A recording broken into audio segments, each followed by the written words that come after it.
ഇന്ന് നമ്മള് മുതലാളിത്ത ഉൽപാദനത്തിന്റെ അർത്ഥശാസ്ത്രവും വിമർശനവും എന്നുള്ള ഒരു വിഷയത്തെ സംബന്ധിച്ച് ചർച്ചയ്ക്ക് വേണ്ടിയിട്ടുള്ള കുറച്ച് കാര്യങ്ങളുടെ അവതരണമാണ് നടക്കുന്നത്. ഇന്നലെ സിദ്ധാർത്ഥ മാഷ് ക്ലാസ് അവതരിപ്പിച്ച അവസരത്തിൽ അത് അവസാനിപ്പിച്ചത് ശാസ്ത്ര സാങ്കേതിക രംഗത്ത് വന്നിട്ടുണ്ടാകുന്ന വലിയ നേട്ടങ്ങൾ, ആ നേട്ടങ്ങൾ ഇന്നത്തെ കാലത്ത്, അതായത് ഓരോ ദിവസവും ഉണ്ടായിക്കൊണ്ടിരിക്കുന്ന ഒരു മൾട്ടിപ്ലയർ എഫക്റ്റ് പോലെ സംഭവിച്ചുകൊണ്ടിരിക്കുന്ന സയൻസിന്റെയും ടെക്നോളജിയുടെയും രംഗത്ത് ഉണ്ടാകുന്ന മാറ്റങ്ങളെ എങ്ങനെയാണ് സ്വകാര്യ മുതലാളിത്തം അല്ലെങ്കിൽ മുതലാളിത്ത കമ്പോളം പ്രയോജനപ്പെടുത്തിക്കൊണ്ടിരിക്കുന്നത്, അതെങ്ങനെയാണ് കൂടുതൽ കൂടുതൽ ജനവിരുദ്ധമായി മാറിക്കൊണ്ടിരിക്കുന്നത്. ആ ഒരു സാഹചര്യത്തിൽ ഒരു ജനകീയ ശാസ്ത്ര പ്രസ്ഥാനത്തെ സംബന്ധിച്ചിടത്തോളം എന്താണ് ചെയ്യേണ്ടത്, അതാണ് ഇന്നലെ, അങ്ങനെയാണ് മാഷ് ക്ലാസ് അവതരിപ്പിച്ചത്. അപ്പൊ അത് വെച്ച് തുടങ്ങുക എന്നുള്ള, തുടങ്ങാനാണ് ഞാൻ ഉദ്ദേശിക്കുന്നത്. പിന്നെ ഈ ക്ലാസ്സിനെ കുറിച്ച് പറയാനുള്ളത്, ഇതൊരു ബാലപാഠമാണ്, ബേസിക് ആയിട്ട് ഉണ്ടാകുന്ന കാര്യങ്ങളാണ് നമ്മൾ ഇതിലൂടെ പറയാൻ ശ്രമിക്കുന്നത്. 3 പ്രധാനപ്പെട്ട കാര്യങ്ങളാണ് ഈ ക്ലാസ്സിൽ നമ്മൾ ചർച്ച ചെയ്യുക. ഒന്ന്, മുതലാളിത്ത അർത്ഥശാസ്ത്രത്തിൽ മുതലാളിത്ത ഉൽപാദനത്തിന്റെ അർത്ഥശാസ്ത്രം എന്താണ്, അത് ഇതുവരെ നടന്നു വന്നിട്ടുണ്ടാകുന്ന ക്ലാസ്സുകളുടെ ഒരു തുടർച്ച എന്നുള്ള നിലയിൽ മുതലാളിത്ത ഉൽപാദനത്തിന്റെ അർത്ഥശാസ്ത്രം എന്താണ്, ആ അർത്ഥശാസ്ത്രത്തിനെതിരായി വന്നിട്ടുണ്ടാകുന്ന അല്ലെങ്കിൽ ആ അർത്ഥശാസ്ത്രത്തിന് എതിരായിട്ടുള്ള അതിനെ ഉണ്ടാകുന്ന പ്രധാനപ്പെട്ട വിമർശനങ്ങൾ എന്തൊക്കെയാണ്. ഒരു സോഷ്യലിസ്റ്റ് ഇതിൽ നിന്നുകൊണ്ട് ഉണ്ടായിട്ടുള്ള വിമർശനങ്ങൾ പ്രധാനമായിട്ടും ഒരു യൂട്ടോപ്പിയൻ സോഷ്യലിസം എന്നൊക്കെ നമ്മൾ പറയുന്ന രീതിയിൽ ഉണ്ടാകുന്ന വിമർശനങ്ങൾ ഒരു ഭാഗത്തും, കൂടുതൽ സയന്റിഫിക് ആയിട്ടുള്ള മാർക്സിയൻ കാഴ്ചപ്പാടിൽ നിന്നുകൊണ്ടുണ്ടാകുന്ന വിമർശനങ്ങൾ മറുഭാഗം. അപ്പൊ പിന്നീട് നമ്മുടെ ഈ അവതരണത്തിന്റെ ഏതാണ്ട് ഒരു 60% ഭാഗത്തും മാർക്സിയൻ വിമർശനത്തെ, അല്ലെങ്കിൽ മാർക്സ് ഏത് രീതിയിലാണ് മുതലാളിത്ത വിമർശനം നടത്തിയിട്ടുള്ളത്, ആ വിമർശനത്തിന്റെ ഇന്നത്തെ കാലത്തെ പ്രസക്തി എന്താണ്, അതിന്റെ ഉള്ളടക്കം എന്താണ്, എങ്ങനെയാണ് ആ വിമർശന പദ്ധതിയെ നമ്മളേതുപോലുള്ള ഒരു സംഘടന മുന്നോട്ട് കൊണ്ടുപോകുന്നത്. അത്തരം കാര്യങ്ങളിൽ ഊന്നിയിട്ടാണ് ഞാൻ പ്രധാനമായിട്ടും ചില കാര്യങ്ങൾ ചർച്ചയ്ക്ക് വേണ്ടി അവതരിപ്പിക്കാൻ ശ്രമിക്കുന്നത്. മുതലാളിത്ത വ്യവസ്ഥയെ കുറിച്ച് നമ്മൾ പറയുന്ന അവസരത്തിൽ ഞാൻ ഒരു പതിവ് വിട്ട രീതിയിലുള്ള ഒരു ഡെഫിനിഷനോട് കൂടി തന്നെ തുടങ്ങാൻ ശ്രമിക്കാം. മുതലാളിത്ത വ്യവസ്ഥയുടെ ആരംഭം ഒരു 16-ാം നൂറ്റാണ്ടിലാണെന്ന് അഭിപ്രായമുള്ളവരുണ്ട്, 17 ആണെന്ന് അഭിപ്രായമുള്ളവരുണ്ട്, 18-ാം നൂറ്റാണ്ടിലെ വ്യാവസായിക വിപ്ലവത്തോട് കൂടിയിട്ടാണ് കൂടുതൽ കരുത്താർജിക്കുന്നത് എന്നുള്ള അഭിപ്രായങ്ങളുണ്ട്. അപ്പൊ ഇതെല്ലാം കൂടി ചേർത്തുകൊണ്ട് ഞാൻ പറയാൻ ഉദ്ദേശിക്കുന്നത്, 16-ാം നൂറ്റാണ്ടില് ആരംഭിച്ച് 18-ാം നൂറ്റാണ്ടോടെ കരുത്താർജിച്ച് ഇന്നും നിലനിൽക്കുന്ന ഒരു സാമ്പത്തിക വ്യവസ്ഥയാണ് മുതലാളിത്തം. അപ്പോ ഇതിനെ പറ്റിയുള്ള അഭിപ്രായങ്ങൾ എന്ന് പറഞ്ഞാല്, ഇത് 18-ാം നൂറ്റാണ്ടിൽ തുടങ്ങി കെയ്നീഷ്യൻ സിദ്ധാന്തത്തോടു കൂടി അവസാനിച്ചെന്ന് പറയുന്ന അവരുണ്ട്. അതല്ല, ഇപ്പോഴത്തെ നവലിബറലിസത്തോടു കൂടിയാണ് അവസാനിച്ചത് എന്ന് പറയുന്നവരുണ്ട്. അങ്ങനെ പല രീതിയിൽ ഇതിനെ പറ്റിയിട്ടുണ്ടാകുന്ന വിശകലനങ്ങൾ നടക്കുന്നുണ്ട്. പക്ഷെ എന്തായാലും നമ്മളിവിടെ ഇപ്പം നമ്മളെ ഒരു ക്ലാസിന്റെ അവതരണത്തിന് എന്നുള്ള നിലയിൽ 16-ാം നൂറ്റാണ്ടിൽ ആരംഭിച്ച് 18-ാം നൂറ്റാണ്ടോടെ കരുത്താർജിച്ച ഇന്നും നിലനിൽക്കുന്ന ഒരു സാമ്പത്തിക വ്യവസ്ഥയാണ് മുതലാളിത്തം. അത് ഇന്നലെ സിദ്ധാർത്ഥ മാഷ് അദ്ദേഹത്തിന്റെ ക്ലാസ് അവസാനിപ്പിച്ച അവസരത്തിൽ പറഞ്ഞതുപോലെ, ശാസ്ത്ര സാങ്കേതിക രംഗത്തുണ്ടായിട്ടുള്ള മുന്നേറ്റങ്ങളും വ്യാവസായിക വിപ്ലവവുമാണ് ഇതിന്റെ ചാലകശക്തി. നമ്മളെ പരിഷത്തിന്റെ ക്ലാസ് എടുക്കുന്ന അവസരത്തിൽ തന്നെ 1-ാം ശാസ്ത്ര വിപ്ലവം, 2-ാം ശാസ്ത്ര വിപ്ലവം, ഇതുപോലുള്ള കാര്യങ്ങളെ കുറിച്ചൊക്കെ തന്നെ സൂചിപ്പിക്കാറുണ്ട്. അതൊക്കെ പല രീതിയിൽ മുതലാളിത്ത വ്യവസ്ഥയുടെ ചാലക ശക്തിയായി മാറിയിട്ടുള്ള ഘടകങ്ങളാണ്. മുതലാളിത്ത വ്യവസ്ഥയുടെ പ്രധാനപ്പെട്ട സവിശേഷത, അല്ലെങ്കിൽ നമ്മൾ അതിന്റെ ഫീച്ചേഴ്സ് എന്ന് നമ്മൾ പറയുന്നത്, എല്ലാവർക്കും അറിയാവുന്നതുപോലെ പുതിയൊരു കാര്യമൊന്നുമല്ല ഞാൻ പറയാൻ പോകുന്നത്. സ്വകാര്യ സ്വത്താണ്. സ്വകാര്യ സ്വത്ത് ആർജിക്കുന്നതിന്, സ്വകാര്യ സ്വത്ത് സംരക്ഷിക്കുന്നതിന്, സ്വകാര്യ സ്വത്ത് തങ്ങൾക്ക് ഇഷ്ടമുള്ള ആൾക്കാർക്ക് തിരിച്ചു നൽകുന്നതിന് ഉള്ള നിയമ സംവിധാനങ്ങളുള്ള ഒരു വ്യവസ്ഥയാണ് മുതലാളിത്ത വ്യവസ്ഥ. അത് എല്ലാ തരത്തിലുള്ള ഉൽപാദന ഉപാധികളുടെയും സ്വകാര്യമായിട്ടുള്ള ഉടമസ്ഥതയാണ് അതിന് സഹായകമാകുന്നത്. സ്വതന്ത്രമായിട്ടുള്ള കമ്പോളമാണ്. ഒരു തലത്തിലുണ്ടാകുന്ന ഫ്രീ മാർക്കറ്റാണ്. ഒരു തരത്തിലുള്ള നിയന്ത്രണങ്ങളും മുതലാളിത്ത കമ്പോളങ്ങൾക്ക് സർക്കാരിനോ അല്ലെങ്കിൽ അത്തരത്തിലുണ്ടാകുന്ന സാമൂഹ്യ നിയന്ത്രണങ്ങളോ ഉപയോഗിക്കാൻ കഴിയില്ല, അല്ലെങ്കിൽ അത് ചെലുത്താൻ കഴിയില്ല. അത് ലാഭാധിഷ്ഠിതമായി പ്രവർത്തിക്കുന്ന ഒരു വ്യവസ്ഥയാണ്. മത്സരിച്ചുകൊണ്ട് മുതലാളിമാർ തമ്മിൽ മത്സരിച്ചുകൊണ്ട് ലാഭമുണ്ടാക്കുന്ന ഒരു വ്യവസ്ഥയാണ്. ഉപഭോഗത്തിനാണ് അതിൽ ഏറ്റവും കൂടുതൽ പ്രാധാന്യമുള്ളത്. അതിൽ കൺസ്യൂമർ മാൻ എന്ന് പറയുന്നത് തന്നെ കൺസ്യൂമർ ആണ്. വർഗവിഭജിതമായിട്ടുള്ള ഒരു സമൂഹമാണ് മുതലാളിത്ത സമൂഹം. അത് മുതലാളിമാരും തൊഴിലാളിമാരുമായിട്ട് വിഭജിക്കപ്പെട്ടിട്ടുള്ള ഒരു സമൂഹമാണ്. പിന്തുടർച്ച അവകാശം, ഞാൻ നേരത്തെ പറഞ്ഞതുപോലെ ലോ ഓഫ് ഇൻഹെറിറ്റൻസ്, സ്വകാര്യ സ്വത്ത് ആർജിക്കുന്നതിനും സംരക്ഷിക്കുന്നതിനും അത് തങ്ങളുടെ തന്നെ തങ്ങൾക്ക് താല്പര്യമുള്ള ആൾക്കാരിലേക്ക് ഷെയർ ചെയ്ത് കൊടുക്കുന്നതിനുമുള്ള നിയമം നിലനിൽക്കുന്ന ഒരു വ്യവസ്ഥ, ഒരു സാമ്പത്തിക വ്യവസ്ഥയാണ് നമ്മൾ മുതലാളിത്ത വ്യവസ്ഥ എന്നുള്ളത് കൊണ്ട് ഉദ്ദേശിക്കുന്നത്. ഈ വ്യവസ്ഥയെ സംരക്ഷിക്കുന്നതിന് വേണ്ടി ധാരാളം സിദ്ധാന്തങ്ങൾ രൂപപ്പെട്ടു വന്നിട്ടുണ്ട്. പ്രധാനമായിട്ടും 18-ാം നൂറ്റാണ്ടിന്റെ പകുതിക്ക് ശേഷം കരുത്താർജിച്ചിട്ടുള്ള വ്യാവസായിക വിപ്ലവത്തിന് ശേഷമാണ്, അല്ലെങ്കിൽ ആ വ്യാവസായിക വിപ്ലവത്തോടൊപ്പമാണ് മുതലാളിത്ത വ്യവസ്ഥയെ സംരക്ഷിക്കുന്നതിന് ആവശ്യമായിട്ടുണ്ടാകുന്ന പലതരത്തിലുണ്ടാകുന്ന സിദ്ധാന്തങ്ങളും സാമ്പത്തിക ശാസ്ത്ര രംഗത്ത് രൂപപ്പെട്ടു വന്നിട്ടുണ്ട്.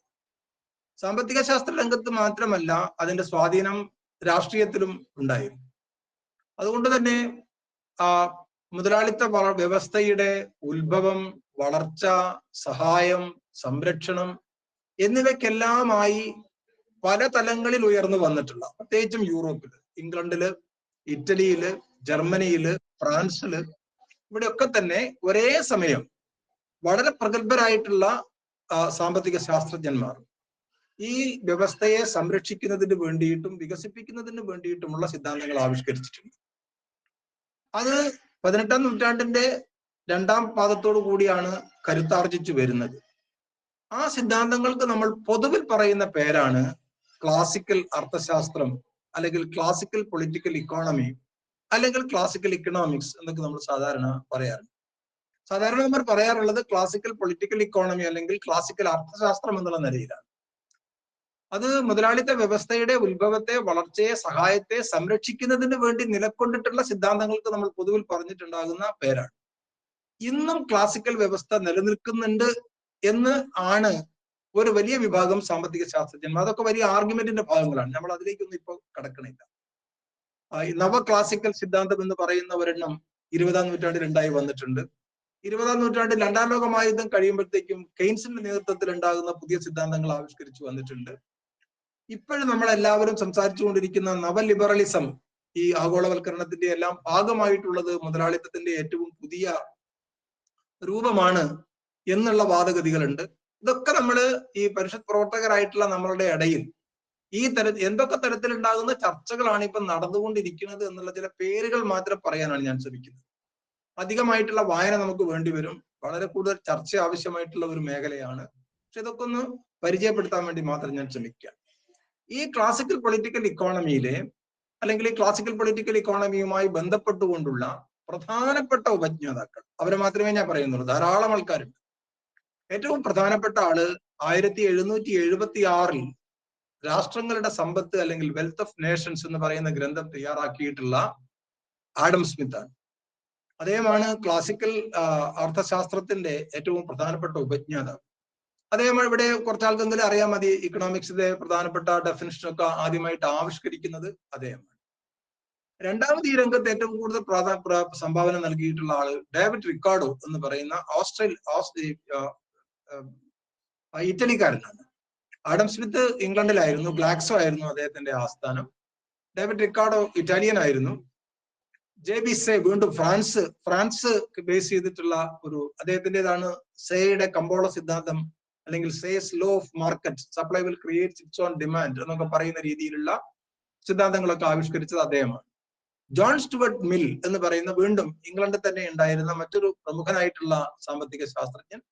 നമ്മളെല്ലാം പറയുന്ന ജനസംഖ്യാ സിദ്ധാന്തം ആവിഷ്കരിച്ചിട്ടുള്ള തോമസ് റോബർട്ട് മാൽത്തസ്, അദ്ദേഹവും ക്ലാസിക്കൽ സിദ്ധാന്തങ്ങളെ ആവിഷ്കരിക്കുന്നതിന് വേണ്ടി ശ്രമിച്ചിട്ടുള്ള, അതിലേക്കൊക്കെ തന്നെ വലിയ സംഭാവന നൽകിയിട്ടുള്ള സാമ്പത്തിക ശാസ്ത്രജ്ഞനാണ്. അപ്പം 18-ാം നൂറ്റാണ്ട് മുതൽ ഇങ്ങോട്ട് നമ്മൾ കാണുമ്പോൾ Adam Smith, David Ricardo, John Baptist say, John Stuart mill, Thomas Robert മാൽത്തസ്, ഇങ്ങനെയൊക്കെ പറയുന്ന വളരെ പ്രമുഖരായിട്ടുള്ള അവരുടെ ഒക്കെ സിദ്ധാന്തം ഇന്നും നമ്മൾ ആവിഷ്കരിച്ചുകൊണ്ടിരിക്കുന്നുണ്ട്, ഉപയോഗിച്ചുകൊണ്ടിരിക്കുന്നുണ്ട്, വിമർശിച്ചുകൊണ്ടിരിക്കുന്നുണ്ട്. ഇതിനൊക്കെ തന്നെ പുതിയ പുതിയ രൂപത്തിലുള്ള അവാന്തര വിഭാഗങ്ങൾ വന്നിട്ടുണ്ട്. കാരണം ഇപ്പൊ മാൽത്തൂസിയൻ തിയറിക്കൊക്കെ തന്നെ അതിൽ നിന്ന് സോഷ്യൽ ഡാർവിനിസം, നിയോ മാൽത്തൂസിയൻ സിദ്ധാന്തം ഇങ്ങനെയൊക്കെ പറഞ്ഞിട്ടുണ്ടാകുന്ന പല പല രീതിയിലുള്ള വ്യാഖ്യാനങ്ങളും വന്നുകൊണ്ടിരിക്കുന്നുണ്ട്. ഈ സിദ്ധാന്തങ്ങളിലൂടെയെല്ലാം ഇവർ ആവിഷ്കരിക്കാൻ ശ്രമിച്ചിട്ടുള്ള ചില പൊതുധാരണകളുണ്ട്. ആ പൊതുധാരണകള് അല്ലെങ്കിൽ ചില പൊതു സിദ്ധാന്തങ്ങള്, പൊതു കാര്യങ്ങള്, ഒന്ന്, എല്ലാ ഉൽപാദന ഉപാധികളും എപ്പോഴും പൂർണ്ണമായിട്ടും തൊഴിൽ രംഗത്ത് ഉണ്ടായിരിക്കും എന്നുള്ളതാണ്. പൂർണ്ണ തൊഴിൽ, ഫുൾ എംപ്ലോയ്മെന്റ്. അതായത് ഒരു സാധ്യതയും, തൊഴിലില്ലായ്മയ്ക്കുള്ള ഒരു സാധ്യതയും ഇവർ പറയുന്നില്ല. അതുകൊണ്ട് തന്നെ എല്ലാവരും എംപ്ലോയിഡ് ആണ് എന്നുള്ള എല്ലാ ഉൽപാദന ഉപാധികളും, ഭൂമി ആയാലും തൊഴിലാളി ആയാലും മൂലധനമായാലും എല്ലാം തന്നെ പ്രധാനമായിട്ടും ഭൂമിയും അതേപോലെ തന്നെ തൊഴിലാളിയും, ഇത് രണ്ട് സാധനങ്ങളാണ്. ലേബറുമാണ് ആ കാലത്ത് ഉണ്ടായിരുന്ന ഏറ്റവും പ്രധാനപ്പെട്ട ഉൽപാദന ഉപാധികൾ. അത് പൂർണ്ണമായിട്ടും അത് എംപ്ലോയിഡ് ആണ്, ഉപയോഗിക്കപ്പെട്ടുകൊണ്ടിരിക്കും. അന്ന് നിലവിലുണ്ടായിരുന്ന കമ്പോള കാര്യങ്ങള് അവരുടെ ധാരണ അനുസരിച്ച് പെർഫെക്റ്റ് കോമ്പറ്റീഷൻ ആണ്, പൂർണ്ണമായിട്ടും മത്സരാധിഷ്ഠിതമായിട്ടുണ്ടാകുന്ന വ്യവസ്ഥയിലാണ് ഈ മുതലാളിത്ത സാമ്പത്തിക ശാസ്ത്രജ്ഞന്മാരെല്ലാവരും തന്നെ അവരുടെ സിദ്ധാന്തങ്ങൾ കൊണ്ടുവരാൻ ശ്രമിച്ചിട്ടുള്ളത്. അവര് തൊഴിലാളിക്ക് കൊടുക്കാൻ ഉദ്ദേശിച്ചിരുന്ന കൂലി ഉപജീവന കൂലിയാണ്. അതുകൊണ്ടാണ് നമ്മൾ അതിന് സബ്സിസ്റ്റൻസ് തിയറി ഓഫ് വേജസ് എന്നാണ് പറയുക. അതിന്റെ പ്രധാനപ്പെട്ട ഉപജ്ഞാതാക്കള് ഡേവിഡ് റിക്കാർഡോവും അതേപോലെ തന്നെ മാൽത്തസും ചേർന്നുകൊണ്ടാണ്. ഒരു തൊഴിലാളിക്ക് ഉപജീവനത്തിന് ആവശ്യമായിട്ടുള്ള കൂലി മാത്രമേ കൊടുക്കേണ്ടതുള്ളൂ എന്നാണ് അവർ വിഭാവനം ചെയ്യുന്നത്. അതിനാണ് നമ്മൾ സബ്സിസ്റ്റൻസ് തിയറി അല്ലെങ്കിൽ ഉപജീവന സിദ്ധാന്തം എന്ന് പറയുന്നത്. അവരിൽ ചിലർ ലേബർ തിയറി ഓഫ് വാല്യൂ, അതായത് പ്രയത്നാധിഷ്ഠിത മൂല്യ സിദ്ധാന്തം എന്ന് നമ്മൾ പറയും. അതായത് ഒരു വസ്തു ഉൽപ്പാദിപ്പിക്കുന്നത് അല്ലെങ്കിൽ ആ വസ്തുവിന്റെ മൂല്യം എന്ന് പറയുന്നത് ആ വസ്തു ഉൽപ്പാദിപ്പിക്കുന്നതിന് ആവശ്യമായിട്ടുണ്ടാകുന്ന തൊഴിലാണ്, അല്ലെങ്കിൽ തൊഴിൽ അവസരം അല്ലെങ്കിൽ തൊഴിൽ ശക്തിയുടെ മൂല്യമാണ് എന്നൊക്കെയുള്ള കാര്യങ്ങൾ ആദ്യമായി കൊണ്ടുവരാൻ ശ്രമിക്കുന്നത് റിക്കാർഡോ ആണ്. അതേപോലെ തന്നെ ആഡം സ്മിത്ത് ആണ് ഡിവിഷൻ ഓഫ് ലേബർ. ഒരു വസ്തു ഒരു തൊഴിലാളി തന്നെ കൂടുതലായി ഉണ്ടാക്കുന്നതിന് പകരം പല തൊഴിലാളികളിലേക്ക് ആ പണി നമ്മൾ വിഭജിച്ചു കൊടുക്കുകയാണ് എന്നുണ്ടെങ്കിൽ അതുണ്ടാക്കുന്ന ഉൽപാദന വർധനവിനെ സംബന്ധിച്ച് ആദ്യമേ ഏറ്റവും പ്രധാനപ്പെട്ട വിശകലനങ്ങൾ നടത്തിയിട്ടുള്ളത് ആഡം സ്മിത്ത് ആണ്. അദ്ദേഹത്തിന്റെ സിദ്ധാന്തത്തെയാണ് നമ്മൾ പ്രവൃത്തി വിഭജനം അല്ലെങ്കിൽ ഡിവിഷൻ ഓഫ് ലേബർ എന്ന് പറയും. മാൽത്തൂസിയൻ ജനസംഖ്യാ സിദ്ധാന്തം ഇതെല്ലാവരും കേട്ടിട്ടുണ്ടാവും. അല്ലെങ്കിൽ നമ്മളുടെ ഉപജീവന ഉപാധികള് അരിത്തമെറ്റിക്കലായിട്ട് പ്രോഗ്രസ് ചെയ്യുന്ന അവസരത്തില് ജനസംഖ്യ ജോമെട്രിക്കലായിട്ടാണ് പ്രോഗ്രസ് ചെയ്യുക. 2, 4, 8, 16, 32 എന്നുള്ള രീതിയിൽ ജനങ്ങളുടെ എണ്ണം വർദ്ധിക്കുന്ന അവസരത്തിൽ 2, 4, 6, 8, 10 ഈ രൂപത്തിലാണ് നമ്മളുടെ ജീവിത ഉപാധികൾ വർദ്ധിക്കുന്നത്. അതുകൊണ്ട് തന്നെ ഒരു നിശ്ചിത സമയം കഴിയുന്ന അവസരത്തിൽ ജനസംഖ്യ ഈ ജീവിത ഉപാധികളെ മറികടക്കുമെന്നും പ്രളയം, അതുപോലെ തന്നെ മരണം, പട്ടിണി ഇതൊക്കെ ഉണ്ടാകും, ഇതൊക്കെ ന്യായീകരിക്കേണ്ടതാണ് എന്നുമുള്ള ഒരു സിദ്ധാന്തത്തെയാണ് നമ്മൾ മാൽത്തൂസിയൻ സിദ്ധാന്തം. റിക്കാർഡോവിന്റെ പാട്ട സിദ്ധാന്തം, അതും ഒരു പ്രദേശത്തിന്റെ ഭൂമിയുടെ ഉൽപാദന ക്ഷമതയുമായി ബന്ധപ്പെട്ടുകൊണ്ടാണ് പാട്ടം നിർണ്ണയിക്കുന്നത് എന്നുള്ളതുമായി ബന്ധിപ്പിച്ചുകൊണ്ടുള്ളതാണ്. പിന്നെ international comparative cost theory, international ട്രേഡിന്റെ ഒരു രാജ്യവും എല്ലാ വസ്തുക്കളും ഉൽപ്പാദിപ്പിക്കേണ്ടതായിട്ടില്ല. ഏത് രാജ്യത്താണോ ഒരു വസ്തു ഏറ്റവും ചെലവ് കുറച്ച് ഉൽപ്പാദിപ്പിക്കാൻ കഴിയുന്നത് അത് ഉൽപ്പാദിപ്പിച്ചാൽ മതി, ബാക്കി അങ്ങോട്ടും ഇങ്ങോട്ടും കയറ്റുമതി. ഇങ്ങനെ ഉണ്ടാകുന്ന ഇന്നും നമ്മൾ ഉപയോഗിക്കുന്ന, ഇന്നും വിമർശിച്ചുകൊണ്ടിരിക്കുന്ന, ഇന്നും പലതിന്റെയും അടിസ്ഥാനമായിട്ടുള്ള സിദ്ധാന്തങ്ങൾ പലതും തന്നെ രൂപപ്പെട്ടു വന്നിട്ടുള്ളത് ഈ ക്ലാസിക്കൽ കാലഘട്ടത്തിലാണ്, അല്ലെങ്കിൽ ഈ അന്നത്തെ കാലത്തെ ഈ ക്ലാസിക്കൽ സിദ്ധാന്തവുമായി ബന്ധപ്പെട്ടുകൊണ്ടാണ്. ഇതിനെതിരെയുള്ള എങ്ങനെയാണ് ക്ലാസിക്കൽ കാലഘട്ടത്തിൽ ഈ സാമ്പത്തിക ശാസ്ത്രജ്ഞന്മാരെല്ലാം സമ്പത്ത് ഉൽപാദനത്തെക്കുറിച്ച് സൂചിപ്പിച്ചിട്ടുള്ളത്, അല്ലെങ്കിൽ അവർ മുന്നോട്ട് വെച്ചിട്ടുണ്ടാകുന്ന ആശയത്തെ ക്രോഡീകരിച്ചുകൊണ്ട് ക്ലാസിക്കൽ കാലഘട്ടത്തിലെ അല്ലെങ്കിൽ മുതലാളിത്തത്തിന്റെ ഏത് കാലഘട്ടത്തിലായാലും മുതലാളിത്തം അതിന്റെ സമ്പത്ത് ഉൽപ്പാദിപ്പിക്കുന്ന രീതി എന്ന് പറയുന്നത് ഉൽപാദന പ്രക്രിയയെ സാമൂഹികമായി സംഘടിപ്പിക്കുകയും അതിൽ നിന്നുണ്ടാകുന്ന നേട്ടങ്ങളെ വ്യക്തിപരമായി ആഗിരണം ചെയ്യുകയും ചെയ്യുന്നു എന്നുള്ളതാണ്. ഈ ഒരു സ്റ്റേറ്റ്മെന്റ് വളരെ കൃത്യമായി പറഞ്ഞിട്ടുള്ളത് മാർക്സ് ആണ്. നമ്മളിപ്പം ഈ ക്ലാസിക്കൽ ഇക്കോണമി എന്ന് ഞാൻ പറഞ്ഞത് പോലും മാർക്സ് ആണ് ആ ഒരു പേര് ഇവർക്കെല്ലാം കൂടി ചേർന്ന് നൽകിയിട്ടുള്ളത്. അപ്പം സാമൂഹികമായി ഉൽപാദനം സംഘടിപ്പിക്കുന്നു, അതിന്റെ നേട്ടങ്ങളെ സ്വകാര്യമായി ആഗിരണം ചെയ്യുന്നു. Social organisation of production and individual appropriation എന്നാണ് മാർക്സ് അതിനെപ്പറ്റി പറഞ്ഞിട്ടുള്ളത്. അത് ഇന്നും വളരെ വളരെ പ്രസക്തമാണ്. മുതലാളിത്ത വ്യവസ്ഥയെ സംബന്ധിച്ചിടത്തോളം ഇന്നും അത് വളരെ വളരെ പ്രസക്തമായിട്ടുള്ള ഒന്നാണ്. മുതലാളിത്തം അതിന്റെ പ്രവർത്തന പരിപാടികൾ, അതിന്റെ കാര്യങ്ങൾ നടത്തുന്നത് സോഷ്യലി ഓർഗനൈസ്ഡ് ആണ്. ഒരു ഫാക്ടറി നടത്തുന്നതിലേക്ക് തൊഴിലാളികളെ തെരഞ്ഞെടുക്കുന്നത് പേപ്പറുകളിൽ അഡ്വർടൈസ് ചെയ്തിട്ടാവാം, അവർ പല സ്ഥലത്ത് നിന്നും സാധനങ്ങൾ ബാർഗെയിൻ ചെയ്ത് വാങ്ങുന്നുണ്ടാവാം, പലതരത്തിലുള്ള വ്യക്തികളെ അതിനുവേണ്ടി നിയോഗിക്കുന്നുണ്ടാവാം. എല്ലാം സോഷ്യലി ഓർഗനൈസ്ഡ് ആണ്. ഒരു പ്രത്യേക തരത്തിലുള്ള സാമൂഹ്യ ബന്ധത്തിന്റെ അടിസ്ഥാനത്തിലാണ് ഉൽപാദനം നടക്കുന്നത്. പക്ഷെ ഉൽപാദനം സാമൂഹികമായിട്ടുള്ള ബന്ധത്തിന്റെ അടിസ്ഥാനത്തിൽ നടക്കുന്നുണ്ടെങ്കിലും ആ ഉൽപാദന പ്രക്രിയയിൽ നിന്ന് ഉണ്ടാകുന്ന സ്വകാര്യ ലാഭം മുതലാളിമാർ സ്വകാര്യമായിട്ടാണ് ആഗിരണം ചെയ്യുന്നത്. അതുകൊണ്ട് തന്നെ social organisation of production and individual appropriation എന്നുള്ള ഒരു ഉൽപാദന രീതിയാണ് മുതലാളിത്ത വ്യവസ്ഥയിൽ നടന്നുകൊണ്ടിരിക്കുന്നത് പൊതുവിൽ നമ്മൾ പറയുന്ന അവസരത്തിൽ. അതെങ്ങനെയാണ് കുറച്ചുകൂടി സ്പെസിഫിക് ആയിട്ട് പറയുന്നത്? സ്പെസിഫിക് ആയിട്ട് പറയുന്ന അവസരത്തിൽ വിരുദ്ധ താല്പര്യങ്ങളുള്ള മുതലാളി വർഗവും തൊഴിലാളി വർഗവും തമ്മിലുള്ള വൈരുദ്ധ്യാത്മകമായിട്ടുള്ള ബന്ധത്തിലൂടെയാണ് ഉൽപാദനം സംഘടിപ്പിക്കുന്നത്. ഇത് തന്നെ നമ്മൾ വിശദീകരിക്കേണ്ടുന്ന ഒരു കാര്യമാണ്. മുതലാളിത്ത ഉൽപാദനം സംഘടിപ്പിക്കുന്നത് മുതലാളിയും തൊഴിലാളിയും തമ്മിലുണ്ടാകുന്ന സാമൂഹിക കരാറിന്റെ അടിസ്ഥാനത്തിലാണ്. It is on the basis of A social contract. ആ സോഷ്യൽ കോൺട്രാക്ട് ഉണ്ടാവുന്നത് എങ്ങനെയാണ്? ആ സോഷ്യൽ കോൺട്രാക്ട് ഇപ്പോൾ നിങ്ങൾക്കറിയാം. ഒരു മുതലാളി പേപ്പറിൽ അഡ്വർടൈസ് ചെയ്യുന്നു. ഏതൊരു തൊഴിലാളിയും സ്വതന്ത്രനാണ്. അയാൾക്ക് താല്പര്യം ഉണ്ടെങ്കിൽ മാത്രം ഒരു മുതലാളിയുടെ കൂടെ വർക്ക് ചെയ്താൽ മതി. ആരും അയാളെ നിർബന്ധിക്കുന്നില്ല. പക്ഷെ അയാൾ ഒരു ഇന്റർവ്യൂവിന് പോകുന്നു, അല്ലെങ്കിൽ തെളിവെടുപ്പിന് പോകുന്നു, അല്ലെങ്കിൽ ആരെ കൊണ്ടെങ്കിലും റെക്കമെൻഡ് ചെയ്യിക്കുന്നു, അയാൾക്ക് പണി കിട്ടുന്നു. പണി കിട്ടുന്ന അവസരത്തിൽ മുതലാളി അയാളോട് ചില കാര്യങ്ങൾ പറയുന്നുണ്ട്. ആ പറയുന്ന കാര്യങ്ങൾക്കനുസരിച്ച് അയാൾ പ്രവർത്തിക്കാൻ ബാധ്യസ്ഥനാണ്. അയാൾ അവിടെ ചെല്ലുന്നു. ഇവർ തമ്മിൽ ഉണ്ടാകുന്ന താല്പര്യങ്ങൾ വൈരുദ്ധ്യമുള്ളതാണ്. മുതലാളിയെ സംബന്ധിച്ചിടത്തോളം അയാൾക്ക് അയാളുടെ ലാഭം വർദ്ധിപ്പിക്കുക എന്നുള്ളതാണ് താല്പര്യം. തൊഴിലാളിയെ സംബന്ധിച്ചിടത്തോളം അയാൾക്ക് പരമാവധി ആനുകൂല്യങ്ങൾ കിട്ടുക എന്നുള്ളതാണ് താല്പര്യം. ഈ വിരുദ്ധ താല്പര്യങ്ങൾ തമ്മിലുള്ള ഒരു വൈരുദ്ധ്യാത്മക ബന്ധമാണ്, ഒരു ഡയലക്റ്റിക്കൽ റിലേഷനാണ്. ആ ഡയലക്റ്റിക്കൽ റിലേഷനാണ് ഇവരെ തമ്മിൽ ബന്ധിപ്പിക്കുന്നതും ഇവരെ തമ്മിൽ സുഹൃത്തുക്കളാക്കി നിലനിർത്തുന്നതും ഇവരെ തമ്മിൽ പരസ്പരം അടുപ്പിക്കുന്നതും. അതാണ് അതിന്റെ പ്രശ്നം. തൊഴിലാളി എനിക്ക് ആനുകൂല്യം വേണമെന്ന് മാത്രം പറഞ്ഞ് പണി വിട്ടേച്ച് പോരാൻ പറ്റില്ല. മുതലാളിക്ക് ഇയാൾ ഒഴിവാക്കാനും പറ്റില്ല. മുതലാളി ഇയാളിൽ നിന്ന് കുറച്ച് കഴിയാവുന്നത്ര ഊറ്റിയെടുക്കാൻ വേണ്ടി ശ്രമിക്കും. തൊഴിലാളി പക്ഷെ അത് നിന്നു കൊടുക്കില്ല. അപ്പൊ ഇവർ തമ്മിൽ ഉണ്ടാകുന്ന കൂടുതൽ നേടുന്നതിന് വേണ്ടി മുതലാളിയും കൂടുതൽ ആനുകൂല്യങ്ങൾ കിട്ടുന്നതിന് വേണ്ടി തൊഴിലാളിയും തമ്മിൽ ഉണ്ടാകുന്ന ഒരു വൈരുദ്ധ്യാധിഷ്ഠിതമായിട്ടുള്ള ഒരു ഡയലക്റ്റിക്കൽ റിലേഷൻസിന്റെ അടിസ്ഥാനത്തിൽ ആ ഡയലക്റ്റിക്കൽ റിലേഷൻസ് നിലനിൽക്കുന്നത് വിരുദ്ധ താല്പര്യങ്ങളുള്ള രണ്ട് വർഗങ്ങൾ തമ്മിലുള്ള ഡയലക്റ്റിക്കൽ റിലേഷനാണ്.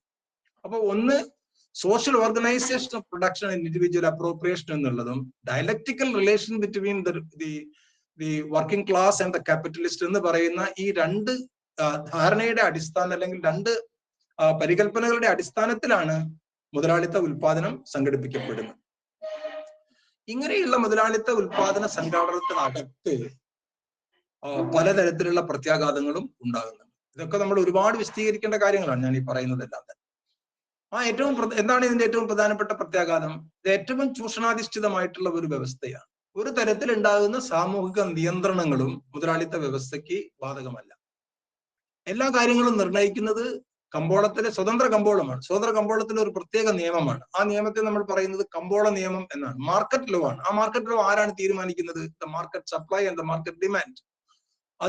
അതാകട്ടെ വളരെ വളരെ ചൂഷണാധിഷ്ഠിതമായിട്ടുള്ള ഒരു വ്യവസ്ഥയാണ്. അസമത്വം നിരന്തരമായി വർദ്ധിപ്പിച്ചുകൊണ്ടിരിക്കുന്ന ഒരു വ്യവസ്ഥയാണ്. അതുകൊണ്ട് തന്നെ മുതലാളിത്ത വ്യവസ്ഥയിൽ നടന്നിട്ടുള്ള ഉൽപാദന രീതികളെ എவ்வித കാലത്തും തന്നെ ശക്തമായിട്ടുള്ള വിമർശനത്തിന് വിധേയമായിട്ടുണ്ട്. ആ ശക്തമായിട്ടുള്ള വിമർശനത്തിന് വിധേയമാവാൻ ഇടയായിട്ടുള്ളത് ഒന്ന്, അത് സാമൂഹിക നിയന്ത്രണങ്ങൾക്ക് ബാധകമല്ല. ഒരു സാമൂഹിക നിയന്ത്രണവും മുതലാളിത്ത ഉൽപാദന വ്യവസ്ഥയ്ക്കകത്തില്ല. അതുകൊണ്ട് തന്നെ അത് വളരെ കർശനമായിട്ടുള്ള പല മാർഗങ്ങൾ ഉപയോഗിച്ചുകൊണ്ടുള്ള ചൂഷണം നിലനിൽക്കുന്ന ഒരു വ്യവസ്ഥയാണ്. ആ ചൂഷണത്തിന്റെ ഭാഗമായി പ്രൊഡക്ഷൻ സോഷ്യലി ഓർഗനൈസ് ചെയ്യുകയാണെങ്കിലും ഇൻഡിവിജ്വലി അപ്രോപ്രിയേറ്റ് ചെയ്യപ്പെടുന്നത് കൊണ്ട് അസമത്വം നിരന്തരമായി വർദ്ധിച്ചുകൊണ്ടിരിക്കുന്ന ഒരു വ്യവസ്ഥയാണ്. അത് അന്നും പ്രസക്തമാണ്, ഇന്നും പ്രസക്തമാണ്. അതിലേക്ക് നമുക്ക് പിന്നീട് വരാം. അതുകൊണ്ട് തന്നെ പലതരത്തിലുണ്ടാകുന്ന വിമർശനങ്ങൾ, പ്രത്യാഘാതങ്ങളെ മുൻനിർത്തിക്കൊണ്ടുള്ള പലതരത്തിലുള്ള വിമർശനങ്ങൾ മുതലാളിത്ത വ്യവസ്ഥക്കെതിരായിട്ട് വന്നിട്ടുണ്ട്. ഒന്ന്, അത് തൊഴിലാളികളുടെ പാപ്പരീകരണത്തിലേക്ക് നയിക്കുന്നു. അതാണ് ഏറ്റവും പ്രധാനമായിട്ടുള്ള ഒരു വിമർശനം. നമ്മളത് പിന്നീട് കുറച്ചുകൂടി അത് വിശദീകരിക്കാൻ ശ്രമിക്കും. വർദ്ധിതമായിട്ടുണ്ടാകുന്ന ചൂഷണത്തെ സംബന്ധിച്ച് ഞാൻ സൂചിപ്പിക്കേണ്ടായി. വർദ്ധിച്ച തോതിലുള്ള അസമത്വം ഉണ്ടാക്കുന്ന പ്രത്യാഘാതങ്ങളെ പറ്റി പറയുകയുണ്ടായി. ക്രൂരമായിട്ടുള്ള ഒരു വ്യവസ്ഥയാണ്, വളരെ വളരെ ക്രൂരമായിട്ടുള്ള, നമുക്ക് ഇന്ന് ആലോചിക്കാൻ പോലും പറ്റാത്ത രീതിയിലുള്ള ഉപജീവന കൂലി മാത്രമാണ് തൊഴിലാളിക്ക് അവർ അംഗീകരിക്കപ്പെട്ടിട്ടുള്ളത്. ആ ഉപജീവന കൂലി തന്നെ വളരെ വളരെ ക്രൂരമായ രൂപത്തിൽ ഉണ്ടാകുന്ന നിലപാട്, അതൊക്കെ അന്നത്തെ കാലഘട്ടത്തിലെ ആദ്യകാല മുതലാളിത്തത്തിന്റെ വളർച്ചയുമായി ബന്ധപ്പെട്ടുകൊണ്ട് നമ്മൾ അപ്പൊ അതുകൊണ്ട് തന്നെ ഇതിനെതിരെയുള്ള ധാരാളം സംഘടിത പ്രക്ഷോഭങ്ങൾ ഉയർന്നു വന്നിട്ടുണ്ട്. ലോകത്തിന്റെ പല ഭാഗത്തും, പ്രത്യേകിച്ചും ഫ്രാൻസിലും ജർമ്മനിയിലും ഒക്കെ തന്നെ അത്തരത്തിലുള്ള സംഘടിത പ്രക്ഷോഭങ്ങൾ ഉയർന്നു വന്നിരുന്നു. അതിലൊക്കെ തന്നെ വളരെ സ്ട്രേ ആയ രൂപത്തിൽ ഉണ്ടാകുന്ന സോഷ്യലിസ്റ്റ് ആശയങ്ങൾ ഉണ്ടായിരുന്നു അതിന്റെ ഭാഗമായിട്ടല്ല. ഇന്ന് നമ്മൾ പറയുന്ന രീതിയിലുള്ള ഒരു സോഷ്യലിസ്റ്റ് രീതിയിലല്ല, പക്ഷേ എല്ലാ ജനങ്ങൾക്കും ഒരു സമത്വത്തിൽ മുൻനിർത്തിക്കൊണ്ടുള്ള ഒരു ക്രൂരതയ്ക്കെതിരായിട്ടുള്ള, ചൂഷണത്തിനെതിരായിട്ടുള്ള, മനുഷ്യത്വപരമായിട്ടുള്ള ചില നിലപാടുകൾ എടുക്കുന്ന രീതിയിലുള്ള വിമർശനങ്ങളാണ് ആദ്യ കാലഘട്ടങ്ങളിൽ ഈ മുതലാളിത്ത ഉൽപാദന വ്യവസ്ഥക്കെതിരെ ഉയർന്നു വന്നിരുന്നത്. അങ്ങനെ മുതലാളിത്ത ഉൽപാദന വ്യവസ്ഥക്കെതിരായി അക്കാലത്ത് ഉയർന്നു വന്നിട്ടുള്ള പ്രധാനപ്പെട്ട നിലപാടുകളെല്ലാം തന്നെ മുതലാളിമാരുടെ മാനസികമായിട്ടുള്ള പരിവർത്തനങ്ങൾ നടത്തി നന്നാക്കി കളയാമെന്നുള്ള വിശ്വാസത്തിന്റെ അടിസ്ഥാനത്തിലുള്ളവരായിരുന്നു പലരും. അതായത് മുതലാളിയുടെ മാനസികമായിട്ടുള്ള പരിവർത്തനം വഴി അവരിൽ മാറ്റം വരും, അവർ തൊഴിലാളിയെ കുറച്ചുകൂടി നല്ല രീതിയിൽ കാണാൻ തുടങ്ങും, അങ്ങനെ അവരുടെ ചൂഷണം കുറയ്ക്കും, അങ്ങനെ അവരുടെ ഉൽപാദനത്തിന്റെ ഒരു ഭാഗം തൊഴിലാളിക്ക് നൽകും, അങ്ങനെ ഈ വ്യവസ്ഥ മാറും. വേറെ മാർഗങ്ങളൊന്നും അവരെ മനസ്സിലിട്ടായിരുന്നില്ല. അതുകൊണ്ട് അതിൽ വളരെ പ്രഗത്ഭരായിട്ടുള്ള ആൾക്കാരായിരുന്നു പലരും. അവരുടെ പേരാണ് നമ്മൾ Robert Owen, Charles Fourier, Saint Simon, Sismondi എന്നൊക്കെ പറയും. ഇനിയും നമുക്ക് എത്ര വേണമെങ്കിലും ഒരു 10-15 ആളെയും കൂടി ഈ ലിസ്റ്റിൽ നമുക്ക് പെടുത്താൻ സാധിക്കും. ഈ റോബർട്ട് ഓവൻ ഒക്കെ എന്ന് പറയുന്ന ആള്, അയാളാണ് യഥാർത്ഥത്തിൽ നമ്മുടെ നാട്ടിൽ ഈ സഹകരണം, കോഓപ്പറേറ്റീവ് മൂവ്മെന്റ് കൊണ്ടുവന്നിട്ടുള്ള ആളാണ്. ഇന്ന് നമ്മൾ പറയുന്ന സഹകരണ പ്രസ്ഥാനം ലോകത്തിൽ ആദ്യമായി ഇംഗ്ലണ്ടിൽ ആരംഭിക്കുന്നത് റോബർട്ട് ഓവനാണ്. അദ്ദേഹം ചെയ്തിട്ടുള്ളത് എന്താന്ന് വെച്ചാൽ, അദ്ദേഹത്തിൻ്റെത് തന്നെ ആയിട്ടുണ്ടായിരുന്ന ഒരു ന്യൂ ലാനാർക്ക് മിൽ എന്ന് പറയുന്ന ഒരു മില്ല് സഹകരണ അടിസ്ഥാനത്തിൽ തൊഴിലാളികളുടേതാക്കി മാറ്റുകയും തൊഴിലാളികളെ വെച്ചുകൊണ്ട് തന്നെ നടത്തുകയും ചെയ്തിട്ടുള്ള ആളാണ്. എന്നാൽ ഇവർക്കെല്ലാം അവസാനമാകുമ്പോഴത്തേക്കും, അത് ഓവൻ ആയാലും ഫെറിയർ ആയാലും സെൻ സിമോൺ ആയാലും, ഇവർക്കൊക്കെ തന്നെ അവസാനം ആകുമ്പോഴത്തേക്കും വട്ടുപിടിച്ചു പോയി. കാരണം എന്താ വെച്ചാൽ അവർ നടക്കുന്ന കാര്യങ്ങളൊന്നും തന്നെ, വിചാരിക്കുന്ന കാര്യങ്ങളൊന്നും തന്നെ നടപ്പാക്കാൻ സാധിക്കുന്നില്ല. അവരുടെ സ്വത്ത് തന്നെ ഉപയോഗിച്ചുകൊണ്ടാണ് ഈ പരീക്ഷണങ്ങൾ നടത്താൻ ശ്രമിച്ചിട്ടുള്ളത്. അവർ മുതലാളിമാർക്ക് കാണിച്ചു കൊടുക്കാനാണ് ശ്രമിച്ചത്. നിങ്ങൾ മനസ്സുകൊണ്ട് മാറിക്കഴിഞ്ഞാൽ തന്നെ ഈ നാട്ടിൽ ധാരാളം മാറ്റങ്ങൾ വരുത്താൻ സാധിക്കുമെന്നൊക്കെയുള്ള ധാരണകൾ അവർക്കുണ്ടായി. അങ്ങനെ അവർക്കൊരു കൃത്യത ഇല്ലാതിരുന്നത് കൊണ്ട് ഇവരെ പറ്റി മാർക്സ് തന്നെയാണ് പിന്നീട് പറയാൻ തുടങ്ങിയത്, ഇവർ ഒരു തരത്തിലുള്ള ഉട്ടോപ്പിയൻ സോഷ്യലിസ്റ്റുകളാണ്. ഉട്ടോപ്പിയൻ എന്ന് പറയാനുള്ള കാരണം, തോമസ് ഹോബ്സ് എന്ന് പറയുന്ന ഒരാൾ എഴുതിയിട്ടുള്ള ഉട്ടോപ്പിയ എന്ന് പറയുന്ന വളരെ പ്രസിദ്ധമായിട്ടുള്ള ഒരു ഗ്രന്ഥമുണ്ട്. സാങ്കല്പികമായി പല കാര്യങ്ങളും നല്ല രീതിയിൽ നടക്കുന്ന ഒരു പ്രദേശത്തെയാണ് നമ്മൾ ഉട്ടോപ്പിയ എന്നുള്ള നിലയിൽ തോമസ് ഹോബ്സിന്റെ ബുക്കിലൊക്കെ തന്നെ വിശദീകരിക്കാൻ ശ്രമിച്ചിരുന്നത്. അത്തരത്തിലുള്ള ഒരു മാനസിക പരിവർത്തനത്തിന്റെ ആൾക്കാർ എന്നുള്ള നിലയിൽ ഒരു സാങ്കല്പിക സോഷ്യലിസ്റ്റുകളാണ് ഇവർ എന്നാണ് മാർക്സ് ഇവരെ പറ്റി അഭിപ്രായപ്പെട്ടത്. പക്ഷെ ഇവർ ചെയ്തിട്ടുള്ള സംഭാവന എന്താണ്? മുതലാളിത്തത്തിന്റെ കൊടിയ ചൂഷണത്തിനെതിരായി ആരും ഒന്നും പറയാനില്ലാതിരുന്ന അവസരത്തിൽ സംഘടിതമായി തങ്ങളുടെ തന്നെ സ്വത്തിനെ, തങ്ങളുടെ തന്നെ ഭൂമിയെ, തങ്ങളുടെ തന്നെ മില്ലിനെ, തങ്ങളുടെ തന്നെ സമ്പാദ്യത്തെ തൊഴിലാളിമാർക്ക് അനുകൂലമായ രീതിയിലേക്ക് മാറ്റി തീർക്കുന്നതിന് വേണ്ടിയിട്ടുള്ള മോഡലുകൾ സൃഷ്ടിക്കുന്നതിന് വേണ്ടി ഇവരെല്ലാം ശ്രമിച്ചിട്ടുണ്ട്. അതിൽ നിന്ന് നമുക്ക് ആവേശം കിട്ടിയിട്ടുള്ളതാണ് ഇന്നും നമ്മുടെ നാട്ടിൽ നമ്മൾ തുടർന്നുകൊണ്ടിരിക്കുന്ന സഹകരണ പ്രസ്ഥാനങ്ങളെല്ലാം. എല്ലാ സഹകരണ സംഘങ്ങളുടെയും തുടക്കം എന്ന് പറയുന്നത് റോബർട്ട് ഓവനാണ്. അദ്ദേഹത്തിന്റെ ഒരു മില്ല് തന്നെ സഹകരണ അടിസ്ഥാനത്തിൽ സ്ഥാപിക്കുകയാണ് ചെയ്തിട്ടുള്ളത്. സഹകരണ പ്രസ്ഥാനം യഥാർത്ഥത്തിൽ ആരംഭിക്കുന്നത് മുതലാളിത്ത ചൂഷണത്തിനെതിരായിട്ടുണ്ടാകുന്ന ഒരു വ്യവസ്ഥിതി അല്ലെങ്കിൽ ഒരു ബദൽ എന്നുള്ള നിലയിലാണ്. അതുകൊണ്ട് തന്നെ അതൊരു ഇൻബിൽട്ട് ആണ്. അതിനകത്തും അത് ജനങ്ങളുടേതായിട്ടുള്ള ഒരു സംവിധാനം എന്നുള്ള നിലയിലാണ്. മുതലാളിത്ത വ്യവസ്ഥക്കെതിരായിട്ടുണ്ടാകുന്ന അതിൽ ഇൻബിൽട്ട് ആണ്. ആ രീതിയിലാണ് ആ സ്ഥാപനം ഉണ്ടാക്കാൻ ശ്രമിച്ചിട്ടുള്ളത്. അതുകൊണ്ട് തന്നെ ഈ ഉട്ടോപ്പിയൻ സോഷ്യലിസ്റ്റുകൾക്കെതിരായിട്ട് അല്ലെങ്കിൽ സാങ്കല്പിക സോഷ്യലിസ്റ്റുകൾ മുന്നോട്ട് വെച്ചിട്ടുണ്ടാകുന്ന കാര്യങ്ങൾ കൊണ്ട് സാമൂഹിക മാറ്റം അസാധ്യമാണ് എന്നുള്ള നിലപാട് എടുത്തുകൊണ്ടാണ് കൂടുതൽ ശാസ്ത്രീയമായിട്ടുണ്ടാകുന്ന വിമർശനം മുതലാളിത്ത വ്യവസ്ഥക്കെതിരെ ഉയർന്നു വരുന്നത്. ആ ശാസ്ത്രീയമായിട്ടുണ്ടാകുന്ന വിമർശനം ഉയർത്തിക്കൊണ്ട് വന്നിട്ടുള്ളവരെയാണ് നമ്മൾ ശാസ്ത്രീയ സോഷ്യലിസ്റ്റുകൾ അല്ലെങ്കിൽ സയന്റിഫിക് സോഷ്യലിസ്റ്റുകൾ എന്ന് പറയുന്നത്. ആ സയന്റിഫിക് സോഷ്യലിസ്റ്റുകളിൽ ഏറ്റവും പ്രധാനപ്പെട്ട ആൾക്കാരാണ് മാർക്സും അതേപോലെ തന്നെ ഫ്രെഡറിക് ആംഗൽസും. കാറൽ മാർക്സും ഫ്രെഡറിക് ആംഗൽസും. അപ്പൊ ഇനി നമ്മൾ കൂടുതൽ ഊന്നാൻ ശ്രമിക്കുന്നത് മുതലാളിത്ത വ്യവസ്ഥയുടെ വിമർശനം എന്ന് പറയുന്ന രണ്ടാം ഭാഗത്തേക്കാണ്. ഇതുവരെ നമ്മൾ പറഞ്ഞു വരാൻ ശ്രമിച്ചത് എന്താണ് മുതലാളിത്ത വ്യവസ്ഥ, എങ്ങനെയാണ് അത് രൂപപ്പെട്ടു വന്നിട്ടുള്ളത്, ഏതൊക്കെ രീതിയിലാണ് അതൊക്കെയാണ് അതിന്റെ പ്രധാനപ്പെട്ട നിയമങ്ങൾ, ആരൊക്കെയാണ് അതിന്റെ പ്രധാനപ്പെട്ട ഉപജ്ഞാതാക്കള്, എന്തൊക്കെ തരത്തിലുള്ള സിദ്ധാന്തങ്ങളാണ് അവർ മുന്നോട്ട് വെക്കാൻ ശ്രമിച്ചിട്ടുള്ളത്, ആ സിദ്ധാന്തത്തിന്റെ അടിസ്ഥാനത്തിൽ അവർ ഏതൊക്കെ തരത്തിലുള്ള ഒരു ഉൽപാദന വ്യവസ്ഥയാണ് അവർ രൂപപ്പെടുത്തി എടുത്തിട്ടുള്ളത്, എന്തൊക്കെയാണ് അതിന്റെ പ്രത്യേകതകള്, അത് ഏതൊക്കെ തരത്തിലുള്ള ചൂഷണ രീതികളാണ് ഉപയോഗിക്കാൻ ശ്രമിച്ചത്, അതിനെതിരെ ഉയർന്നു വന്നിട്ടുള്ള പ്രധാനപ്പെട്ട വിമർശനങ്ങൾ എന്തൊക്കെയായിരുന്നു, ആ വിമർശനങ്ങളുടെ പരിമിതികൾ എന്തൊക്കെയായിരുന്നു, അത്തരം വിമർശനങ്ങളിൽ നിന്ന് ഉയർന്നു വന്നിട്ടുള്ള സംവിധാനങ്ങൾക്കുള്ള പോരായ്മകൾ എന്തൊക്കെയായിരുന്നു, ആ പോരായ്മകളെ ദൂരീകരിച്ചുകൊണ്ട് എങ്ങനെയാണ് കാറൽ മാർക്സും ഏംഗൽസും അവരുടെ ശാസ്ത്രീയ സോഷ്യലിസം എന്ന് പറയുന്ന ആശയം മുന്നോട്ട് വെക്കാൻ ശ്രമിച്ചിട്ടുള്ളത്. ഇനി നമ്മൾ ഇവരിൽ കോൺസെൻട്രേറ്റ് ചെയ്തിട്ടുള്ള കുറച്ച് കാര്യങ്ങളാണ് പറയാൻ ശ്രമിക്കുന്നത്. അത് ഇവരുടെ പൊതുവിമർശനങ്ങളെയാണ് നമ്മൾ മാർക്സിസം എന്ന് പറയുന്നത്. മാർക്സും ഏംഗൽസും മുന്നോട്ട് വെക്കാൻ ശ്രമിച്ചിട്ടുള്ള മുതലാളിത്ത ഉൽപാദന വ്യവസ്ഥക്കെതിരെയുള്ള അവരുടെ വിമർശനങ്ങളുടെ ക്രോഡീകരണമാണ് യഥാർത്ഥത്തിൽ മാർക്സിസം എന്ന് പറയുന്ന സിദ്ധാന്തത്തിൽ നമ്മൾ പറയുന്നത്. രണ്ട് പ്രധാനപ്പെട്ട സംഭാവനകളാണ് അവർ ചെയ്തിട്ടുള്ളത്. ഒന്ന്, മുതലാളിത്ത വ്യവസ്ഥയുടെ ഒരു പരിണാമ ചരിത്രം അവർ വിശദീകരിക്കാൻ ശ്രമിച്ചു. രണ്ട്, മുതലാളിത്ത വ്യവസ്ഥയുടെ ആന്തരികമായിട്ടുള്ള പ്രവർത്തനങ്ങളുടെ ശാസ്ത്രീയമായിട്ടുള്ള വിശകലനം അവർ മുന്നോട്ട് വെക്കാൻ ശ്രമിച്ചു. എങ്ങനെയാണ് മുതലാളിത്ത വ്യവസ്ഥ പ്രവർത്തിക്കുന്നത്? ഒരു രീതിയിൽ നമ്മൾ പറഞ്ഞാൽ എന്താണ് മാർക്സിസത്തിന്റെ ഏറ്റവും പ്രധാനപ്പെട്ട സംഭാവന എന്ന് ചോദിച്ചാൽ, മുതലാളിത്ത വ്യവസ്ഥയുടെ പ്രവർത്തനത്തിന്റെ ചലന നിയമങ്ങളെ വിശദീകരിച്ചു എന്നുള്ളതാണ്. എങ്ങനെയാണ് മുതലാളിത്തം വളരുന്നത്, എങ്ങനെയാണ് മുതലാളിത്തം എങ്ങനെ ജനിക്കുന്നു, മുതലാളിത്തം എങ്ങനെ വളരുന്നു, മുതലാളിത്തം എങ്ങനെ തകരുന്നു, മുതലാളിത്ത വ്യവസ്ഥയുടെ ചാലക നിയമങ്ങളെ മുന്നോട്ട് വെക്കുന്നതിന് വേണ്ടിയിട്ടാണ് മാർക്സും എംഗൽസും അല്ലെങ്കിൽ മാർക്സിസത്തിൽ പ്രധാനമായിട്ടും ശ്രമിക്കുന്നത്.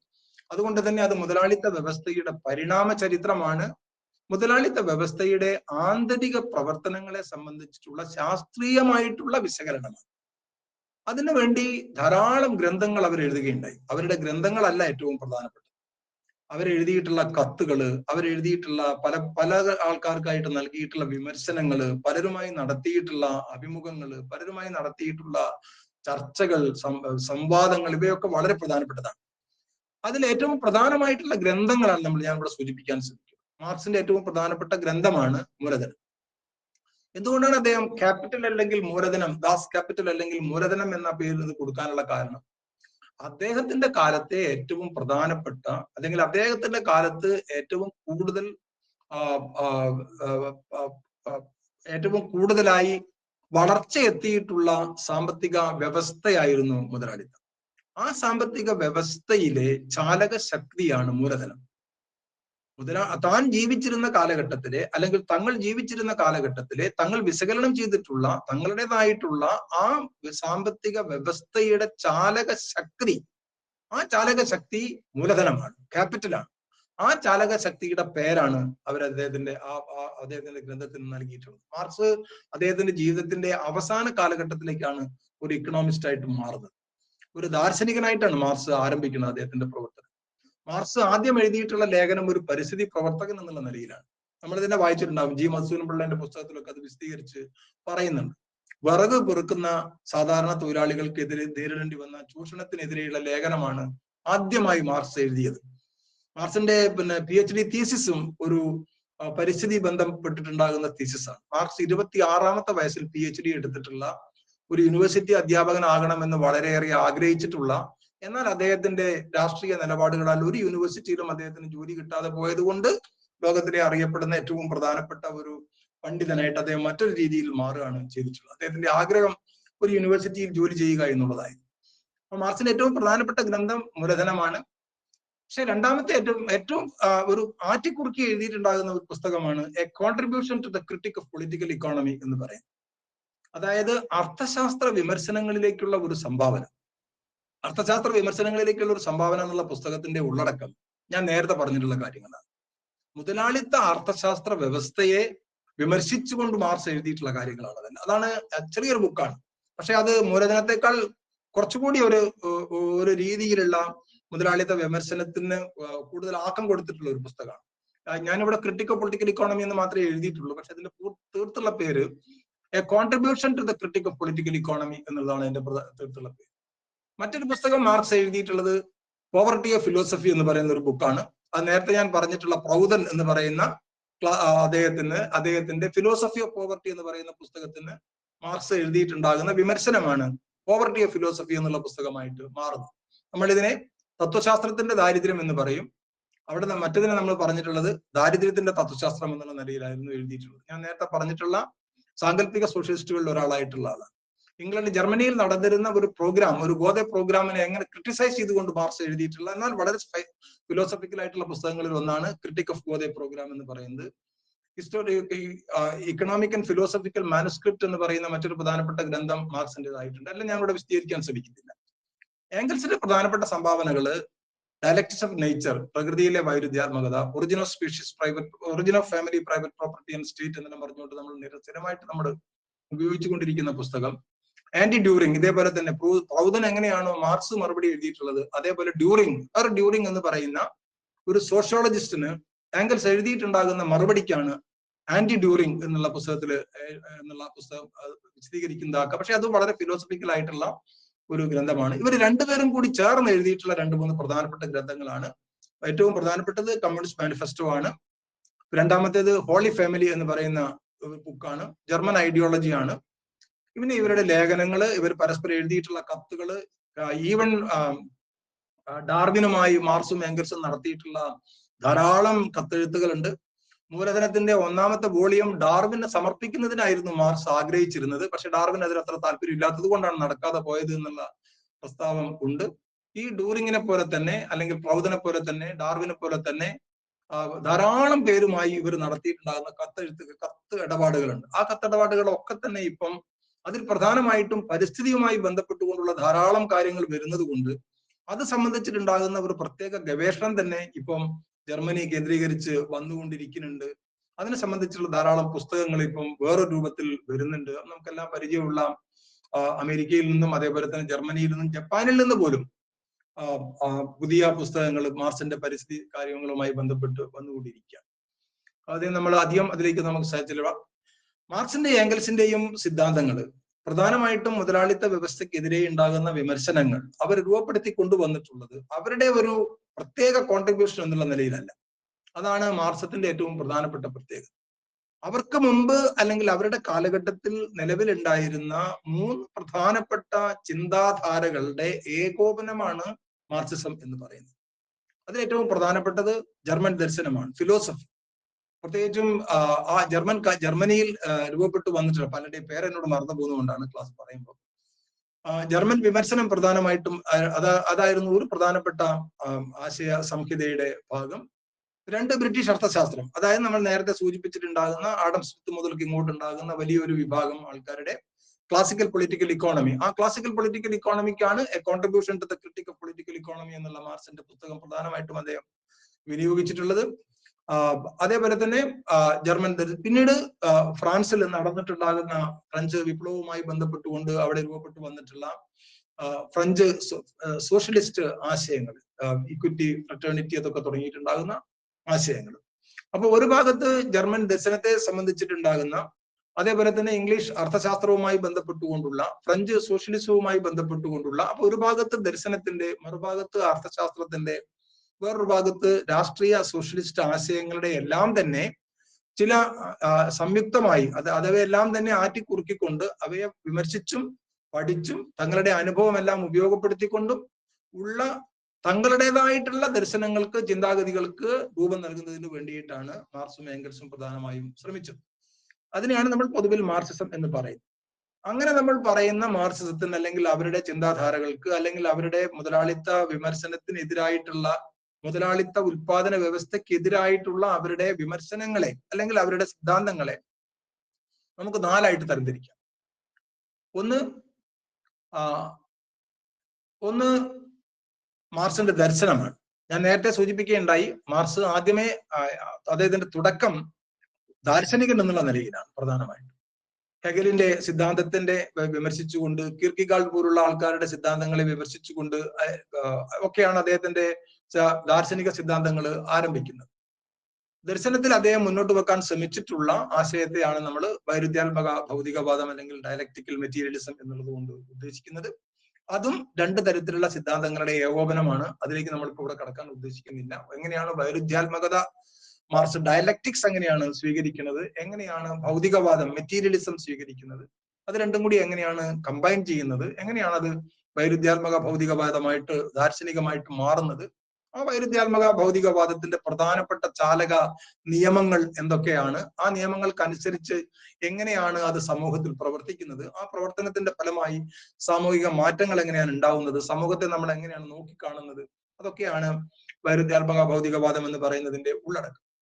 അതിനെ ചരിത്രവുമായി ബന്ധപ്പെടുത്തുന്ന അവസരത്തിലാണ്, സാമൂഹിക മാറ്റവുമായി ആശയത്തിൽ ബന്ധപ്പെടുത്തുന്ന അവസരത്തിലാണത് വൈരുദ്ധ്യാത്മക ഡയലക്റ്റിക്കൽ മെറ്റീരിയലിസം ആകുന്നത് എന്നുണ്ടെങ്കിൽ, ചരിത്രവുമായി ബന്ധപ്പെടുത്തുന്ന അവസരത്തിൽ, സാമൂഹിക മാറ്റവുമായി ബന്ധപ്പെടുത്തുന്ന അവസരത്തിലാണത് ചരിത്രപരമായ ഭൗതികവാദം അഥവാ ഹിസ്റ്റോറിക്കൽ മെറ്റീരിയലിസമായിട്ട് മാറുന്നത്. അതിൽ തന്നെ നമുക്കറിയാം വിവിധ ഘട്ടങ്ങളായിട്ട് സാമൂഹിക മാറ്റത്തെ മാർക്സ് വിഭജിക്കുന്നുണ്ട്. അടിമത്തം, ഫ്യൂഡലിസം, പ്രാകൃത കമ്മ്യൂണിസം, അടിമത്തം, ഫ്യൂഡലിസം, മുതലാളിത്തം, സോഷ്യലിസം, കമ്മ്യൂണിസം എന്നുള്ള നിലയിലാണ് സാമൂഹിക മാറ്റങ്ങളെ വിവിധ ഘട്ടങ്ങളായിട്ട് മാർക്സ് വിശകലനം ചെയ്യാൻ ശ്രമിക്കുന്നത്.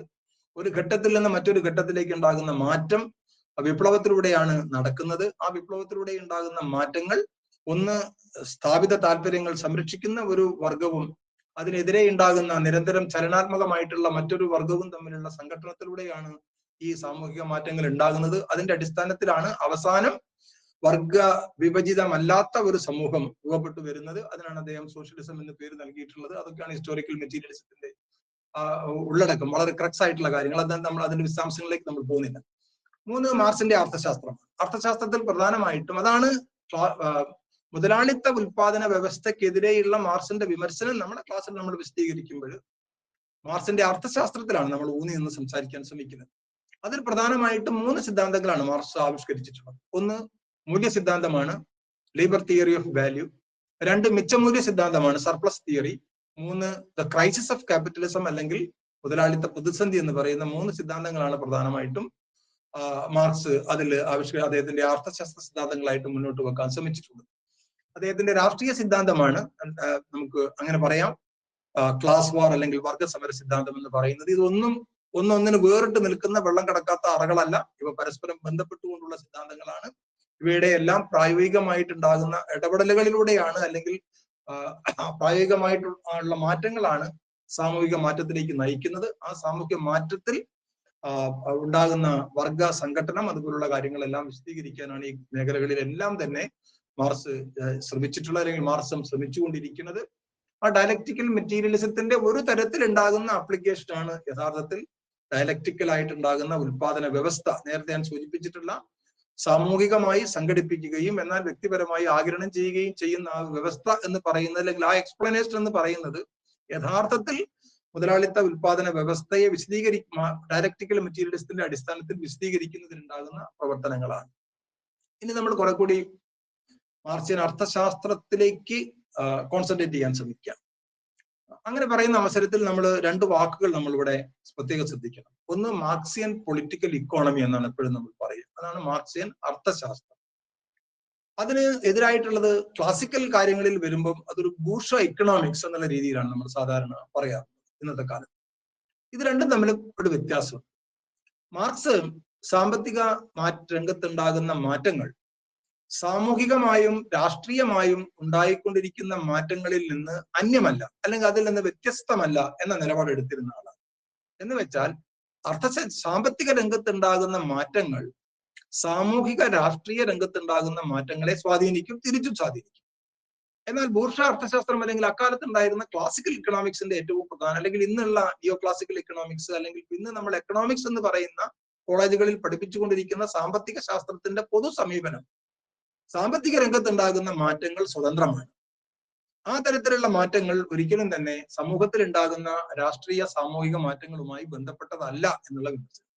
അതാണ് ഇക്കണോമിക്സും പൊളിറ്റിക്കൽ ഇക്കോണമിയും തമ്മിലുള്ള പ്രധാനപ്പെട്ട വ്യത്യാസം. പൊളിറ്റിക്കൽ ഇക്കോണമിയെ നമ്മൾ അർത്ഥശാസ്ത്രം എന്നാണ് തർജ്ജമ ചെയ്യാറുള്ളത്. ഇക്കണോമിക്സിനെ നമ്മൾ സാമ്പത്തിക ശാസ്ത്രം അല്ലെങ്കിൽ ചിലരൊക്കെ ധനശാസ്ത്രം എന്നും പറയാറുണ്ട്. ശരിക്കും സാമ്പത്തിക ശാസ്ത്രമാണ്. അപ്പൊ അതുകൊണ്ട് ആ മാർക്സിയൻ അർത്ഥശാസ്ത്രം എന്ന് പറയുന്ന മാർക്സിയൻ പൊളിറ്റിക്കൽ ഇക്കോണമിയുടെ ബേസിക് ആയിട്ടുള്ള നിലപാട് സാമ്പത്തിക രംഗത്തുണ്ടാകുന്ന മാറ്റങ്ങൾ സമൂഹത്തിലും അതേപോലെ തന്നെ രാഷ്ട്രീയത്തിലും സംഭവിച്ചുകൊണ്ടിരിക്കുന്ന മാറ്റങ്ങളുമായി ബന്ധപ്പെട്ടതാണ്. ആ രംഗങ്ങളിൽ ഉണ്ടാകുന്ന മാറ്റങ്ങൾ സാമ്പത്തിക രംഗത്തെ ബാധിക്കും, സാമ്പത്തിക രംഗത്ത് ഉണ്ടായിക്കൊണ്ടിരിക്കുന്ന മാറ്റങ്ങൾ ആ രംഗത്തും പ്രതിഫലിക്കും എന്ന ഒരു പൊതു സമീപനത്തിന്റെ അടിസ്ഥാനത്തിലാണ് മാർക്സ് അദ്ദേഹത്തിന്റെ അർത്ഥശാസ്ത്ര സിദ്ധാന്തങ്ങൾ ആവിഷ്കരിച്ചിട്ടുള്ളത്. അതുകൊണ്ട് തന്നെ അത് പരസ്പര ബന്ധിതമാണ്, കൂടുതൽ സമഗ്രത കൈവരിച്ചിട്ടുള്ള ഒരു സമീപനമാണ്. സാമ്പത്തിക മാറ്റങ്ങളെ രാഷ്ട്രീയ സാമൂഹിക മാറ്റങ്ങളും തിരിച്ചും സ്വാധീനിക്കുമെന്ന സമീപനമാണ്. സ്വതന്ത്രമായ സാമ്പത്തിക രംഗം എന്ന ക്ലാസിക്കൽ നിലപാടിൽ നിന്ന് വ്യത്യസ്തമാണ് മാർക്സ് സ്വീകരിച്ചിട്ടുണ്ടാകുന്ന നിലപാട്. ആ നിലപാട് ഞാൻ ഒരിക്കലും ഒന്നുകൂടി, ഞാൻ നേരത്തെ പറഞ്ഞതാണെങ്കിലും അതിന്റെ അടിസ്ഥാനത്തിൽ മാർക്സ് വീണ്ടും അദ്ദേഹത്തിന്റെ പ്രത്യേകിച്ചും മൂലധനത്തിലൂടെ മുന്നോട്ട് വെക്കാൻ ശ്രമിക്കുന്ന പൊതു നിലപാടിനെ നമുക്ക് രണ്ടായിട്ട് വർഗീകരിക്കാം. ഒന്ന്, മുതലാളിത്ത വ്യവസ്ഥയുടെ ഉയർച്ച, വളർച്ച, തകർച്ച എന്നിവയുമായി ബന്ധപ്പെട്ട നിയമങ്ങൾ വ്യക്തമാക്കും. രണ്ട്, സമ്പത്ത് ഉൽപാദനം, വിനിമയം, വിതരണം എന്നിവ സംബന്ധിച്ച ശാസ്ത്രീയ വിശകലനങ്ങൾ നൽകുന്നു. ഇത് തന്നെ നമ്മൾ വളരെ വിശദീകരിക്കേണ്ടതാണ്. ഏതൊരു ഘടകത്തിനും സമൂഹത്തിൽ ഉണ്ടാകുന്ന ഏതൊരു കാര്യത്തിനും ഒരു ഉയർച്ചയും ഒരു വളർച്ചയും ഒരു തകർച്ചയും ഉണ്ട് എന്നുള്ളതാണ് മാർക്സിന്റെ പ്രധാനപ്പെട്ട സംഭാവന. ഡയലക്റ്റിക്കൽ മെറ്റീരിയലിസം നമ്മൾ പരിശോധിച്ച് നോക്കിയാൽ അതിന്റെ നിയമങ്ങളിലേക്ക് നമ്മൾ കടക്കുന്ന അവസരത്തിൽ നെഗേഷൻ ഓഫ് ദ നെഗേഷൻ എന്നൊക്കെ പറയുന്ന ചില സിദ്ധാന്തങ്ങൾ അവിടെ മാർക്സ് ആവിഷ്കരിക്കാൻ ശ്രമിക്കുന്നു. അതിലൊക്കെ തന്നെ അതിന്റെ അടിസ്ഥാന കാരണം എന്ന് പറഞ്ഞാൽ ഏതൊന്നിനും, അതായത് സമൂഹത്തിലെല്ലാം മാറ്റത്തിന് വിധേയമാണ്. മാറ്റത്തിന് വിധേയമല്ലാത്ത ഒരേ ഒരു ഘടകം മാത്രമേ ഉള്ളൂ, അത് എല്ലാം മാറ്റത്തിന് വിധേയമാണ് എന്നുള്ള നിയമം മാത്രമാണ്. Everything is liable to be changed except the process of change എന്നാണ് മാർക്സ് പറഞ്ഞത്. എല്ലാ കാര്യങ്ങളും മാറ്റത്തിന് വിധേയമാണ്. ഏത് മാത്രം മാറ്റത്തിന് വിധേയമല്ല? എല്ലാ കാര്യങ്ങളും മാറ്റത്തിന് വിധേയമാണ് എന്നുള്ള നിയമം ഒഴികെ ബാക്കിയുള്ളവയെല്ലാം മാറ്റത്തിന് വിധേയമാണ്. അതുകൊണ്ട് തന്നെ മുതലാളിത്ത വ്യവസ്ഥയ്ക്കും ഒരു വളർച്ചയുണ്ട്, ഒരു ഉയർച്ചയുണ്ട്, ഒരു തകർച്ചയുണ്ട്. ആ കാര്യങ്ങളെ വിശകലനം ചെയ്യുന്നതിന് വേണ്ടിയിട്ടാണ്, ഉള്ള നിയമങ്ങളായിട്ടാണ് മാർക്സ് അദ്ദേഹത്തിന്റെ സിദ്ധാന്തങ്ങളെ ആവിഷ്കരിക്കാൻ ശ്രമിക്കുന്നത്. അങ്ങനെ ശ്രമിക്കുമ്പോൾ എങ്ങനെയാണ് മുതലാളിത്ത സമ്പത്ത് ഉൽപാദനം നടക്കുന്നത്, എങ്ങനെയാണ് അത് വിനിമയം ചെയ്യുന്നത്, എങ്ങനെയാണ് ഇത് വിതരണം ചെയ്യുന്നത് എന്നിവ സംബന്ധിച്ചിട്ടുണ്ടാകുന്ന ശാസ്ത്രീയമായിട്ടുള്ള വിശകലനങ്ങൾ ഈ മുതലാളിത്ത ഉൽപാദന വ്യവസ്ഥക്കെതിരായി മുന്നോട്ട് വെക്കുന്നതിന് വേണ്ടിയാണ്, അല്ലെങ്കിൽ അതിന്റെ വിമർശനമായി മുന്നോട്ട് വെക്കുന്നതിന് വേണ്ടിയിട്ടാണ് മാർക്സ് ശ്രമിച്ചത്. അതുകൊണ്ടാണ് a contribution to the critique of political economy എന്നാണ് അദ്ദേഹത്തിന്റെ പുസ്തകത്തിന്റെ പേര്. അത് മുതലാളിത്ത സമ്പദ് വ്യവസ്ഥയുടെ ഉൽപാദന സംവിധാനത്തെ ക്രിട്ടിക്കാണ്, ഒരു വിമർശനമാണ് മാർക്സ് പ്രധാനമായിട്ടും ചെയ്യാൻ ശ്രമിച്ചിട്ടുള്ളത്. അതുകൊണ്ട് തന്നെ വളരെ ഡയറക്റ്റ് ആണ് അവരുടെ പുസ്തകത്തിന്റെ ഒക്കെ പേര്. Contribution to the critique of political economy എന്ന് പറയുമ്പോൾ മുതലാളിത്ത അർത്ഥശാസ്ത്രം മുന്നോട്ട് വെക്കാൻ ശ്രമിച്ചിട്ടുണ്ടാകുന്ന കാര്യങ്ങളെ ക്രിട്ടിക്കാണ്, അതിനെ വിമർശിക്കുന്നതിലേക്ക് ഉണ്ടാകുന്ന ഒരു സംഭാവനയാണ്. ആ പൂർണ്ണമായിട്ടും തങ്ങളാണ് വിമർശിക്കുന്നത് എന്നുള്ള നിലപാട് ഇവർ രണ്ടുപേരും എടുത്തിട്ടില്ല. ഇവരുടെ രണ്ടുപേരുടെ ഏറ്റവും പ്രധാനപ്പെട്ട സംഭാവന എന്ന് പറഞ്ഞാൽ അവരുടെ അവതരണ രീതിയാണ്. ആ അവതരണ രീതി അങ്ങേയറ്റം ലളിതമാണ്. അത് നമുക്ക് മനസ്സിലാകണമെന്നുണ്ടെങ്കിൽ ആന്റി ഡ്യൂറിംഗ് എന്ന് പറയുന്ന ഏംഗൽസിന്റെ ബുക്ക് നമ്മൾ വായിച്ചാൽ എന്ത് തരത്തിലുണ്ടാകുന്ന ഒരു പൊളൈറ്റ് ആയിട്ടുള്ള നിലപാടാണ് ഡ്യൂറിങ്ങിനോട് ഏംഗൽസ് എടുക്കുന്നത് നമുക്ക് പറയാൻ പറ്റും. വളരെ വളരെ സിമ്പിളായി, വളരെ വളരെ ബഹുമാനത്തോടു കൂടി താങ്കൾ മുന്നോട്ട് വെക്കാൻ ശ്രമിച്ചിട്ടുണ്ടാകുന്ന കാര്യങ്ങൾക്ക് ഇന്ന പോരായ്മകളുണ്ട് എന്നുള്ള രീതിയിലുള്ള ഒരു അവതരണ രീതി മാർക്സിന്റെയും ഏംഗൽസിന്റെയും അവതരണത്തിൽ നിന്ന് നമ്മൾ പ്രത്യേകമായിട്ട് മനസ്സിലാക്കേണ്ടതാണ്. അപ്പൊ പ്രധാനമായിട്ടും ഈ വരി നമ്മുടെ മനസ്സിൽ ഉണ്ടാവണം. മുതലാളിത്ത ഉൽപാദന വ്യവസ്ഥയുടെ ഉയർച്ച, വളർച്ച, തകർച്ച അവയുമായി ബന്ധപ്പെട്ടുകൊണ്ടുള്ള നിയമങ്ങൾ വ്യക്തമാക്കുന്നു എന്നുള്ളതാണ് മാർക്സത്തിന്റെ ഉള്ളടക്കം. അത് കുറച്ചുകൂടി സ്പെസിഫിക് ആയിട്ട് പറയുമ്പോൾ അത് മുതലാളിത്തത്തിന്റെ സമ്പത്ത് ഉൽപാദനം, അത് എങ്ങനെയാണ് ഉത്പാദിപ്പിച്ച സമ്പത്തിനെ വിനിമയം ചെയ്യുന്നത്, എങ്ങനെയാണ് അത് വിതരണം ചെയ്യുന്നത് എന്നിവ സംബന്ധിച്ചിട്ടുള്ള ശാസ്ത്രീയമായിട്ടുള്ള നിരീക്ഷണങ്ങൾ, വീക്ഷണങ്ങൾ, വിശകലനങ്ങൾ മാർക്സ് മുന്നോട്ട് വെക്കാൻ ശ്രമിക്കും. ഇനി നമ്മൾ 3 പ്രധാനപ്പെട്ട കാര്യങ്ങളിൽ ഊന്നി നിന്ന്, നമ്മുടെ സമയം വളരെ കൂടുതലായിട്ടുണ്ട്. ഒന്നാമത്തെ മാർക്സിന്റെ അർത്ഥശാസ്ത്ര സിദ്ധാന്തം മൂല്യ സിദ്ധാന്തം എന്ന് പറഞ്ഞാൽ വാല്യൂ തിയറി. വാല്യൂ എന്ന് പറയുന്ന ഒരു വാക്ക് നമുക്ക് പ്രത്യേകിച്ച് അർത്ഥമില്ലാത്ത, നമുക്ക് ഒരു ഡെഫിനിഷനകത്ത് കൊണ്ടുവരാൻ പറ്റാത്ത ഒന്ന്. അങ്ങനെയാണ് വാല്യൂ എന്ന് പറഞ്ഞാൽ എന്താണ്? അത് നമുക്ക് കൃത്യമായിട്ട് സാമ്പത്തിക ശാസ്ത്രത്തിൽ ഇപ്പോഴും രേഖപ്പെടുത്താത്ത ഒന്നാണ്. അത് കമാൻഡ് ചെയ്യുന്ന ഓരോ അവസരത്തിലും ഓരോ വസ്തുവിന് ഒരു അത് വളരെ നന്നായി പറഞ്ഞിട്ടുള്ള ഒരാള് ആഡം സ്മിത്ത് ആണ്. അദ്ദേഹത്തിന്റെ വെൽത്ത് ഓഫ് നേഷൻസ് എന്ന് പറയുന്ന പുസ്തകത്തിനകത്ത് ഒരു വാക്കുണ്ട്. ആ വാക്ക് വാട്ടർ ഡയമണ്ട് പാരഡോക്സ് എന്നാണ്. വാട്ടർ ഡയമണ്ട് പാരഡോക്സ് എന്ന് പറഞ്ഞാൽ വജ്രജല പ്രതിഭാസം എന്നാണ് നമ്മൾ മലയാളത്തിലേക്ക് തർജ്ജമ ചെയ്യുക. എന്താ അതിന്റെ അർത്ഥം? വജ്രം അല്ലെങ്കിൽ ഡയമണ്ട് വളരെ വളരെ ഉപയോഗം കുറഞ്ഞ ഒരു വസ്തുവാണ്. അതിന്റെ യൂസ് വാല്യൂ വളരെ വളരെ കുറവാണ്. ഏതെങ്കിലും ആൾക്കാരൊക്കെ കഴുത്ത് കെട്ടി നടക്കുന്നുണ്ടാവാം. പക്ഷേ അതിന്റെ എക്സ്ചേഞ്ച് വാല്യൂ, അതിന്റെ വില വളരെ വളരെ കൂടുതലാണ്. ഡയമണ്ടിന് വളരെ കൂടുതൽ എക്സ്ചേഞ്ച് വാല്യൂ ആണ്. അതേ അവസരത്തിൽ വെള്ളത്തിന്റെ യൂസ് വാല്യൂ വളരെ വളരെ കൂടുതലാണ്. അതേ അവസരത്തിൽ വെള്ളത്തിന് പണ്ട് കാലത്ത്, ആഡം സ്മിത്ത് പറഞ്ഞ കാലത്ത് വെള്ളത്തിന് തീരെ എക്സ്ചേഞ്ച് വാല്യൂ ഇല്ല. അതായിരുന്നു അതിന്റെ പ്രത്യേകത. അപ്പൊ അതുകൊണ്ട് മൂല്യത്തെ പറ്റി പറയുന്നതിന് വേണ്ടി നമ്മൾ എപ്പോഴും, മൂല്യം എന്ന് പറഞ്ഞാൽ നമ്മളുടെ ഒരു ഉപയോഗ മൂല്യമുണ്ട്, ഒരു യൂട്ടിലിറ്റി ഉണ്ട്, എല്ലാ വസ്തുവിനും ഒരു എക്സ്ചേഞ്ച് വാല്യൂ ഉണ്ട്, ഒരു പ്രൈസ് ഉണ്ട്. ഒരു വസ്തുവിന്റെ പ്രൈസിനാണ് അല്ലെങ്കിൽ അതിന്റെ യൂട്ടിലിറ്റിക്കാണ് നമ്മൾ അതിന്റെ എക്സ്ചേഞ്ച് വാല്യൂ എന്ന് പറയുന്നത്. അതിന്റെ യൂട്ടിലിറ്റിക്കാണ് നമ്മൾ അതിന്റെ യൂസ് വാല്യൂ എന്ന് പറയുന്നത്. അതിന്റെ പ്രൈസിനാണ് നമ്മൾ അതിന്റെ എക്സ്ചേഞ്ച് വാല്യൂ എന്ന് പറയുന്നത്. ഇത് രണ്ടും ഒരു വസ്തുവിൽ അടങ്ങിയിട്ടുള്ള രണ്ട് തരത്തിലുള്ള മൂല്യങ്ങളാണ്. അപ്പൊ അത് നന്നായി പറഞ്ഞിട്ടുള്ള ആള് ആഡം സ്മിത്ത് ആണ്. വെള്ളത്തിന്റെ മൂല്യം വളരെ കൂടുതലാണ്, വെള്ളത്തിന്റെ വില വളരെ കുറവ്, അല്ല ഉപയോഗ മൂല്യം വളരെ കൂടുതലാണ്, വിനിമയ മൂല്യം വളരെ കുറവ്.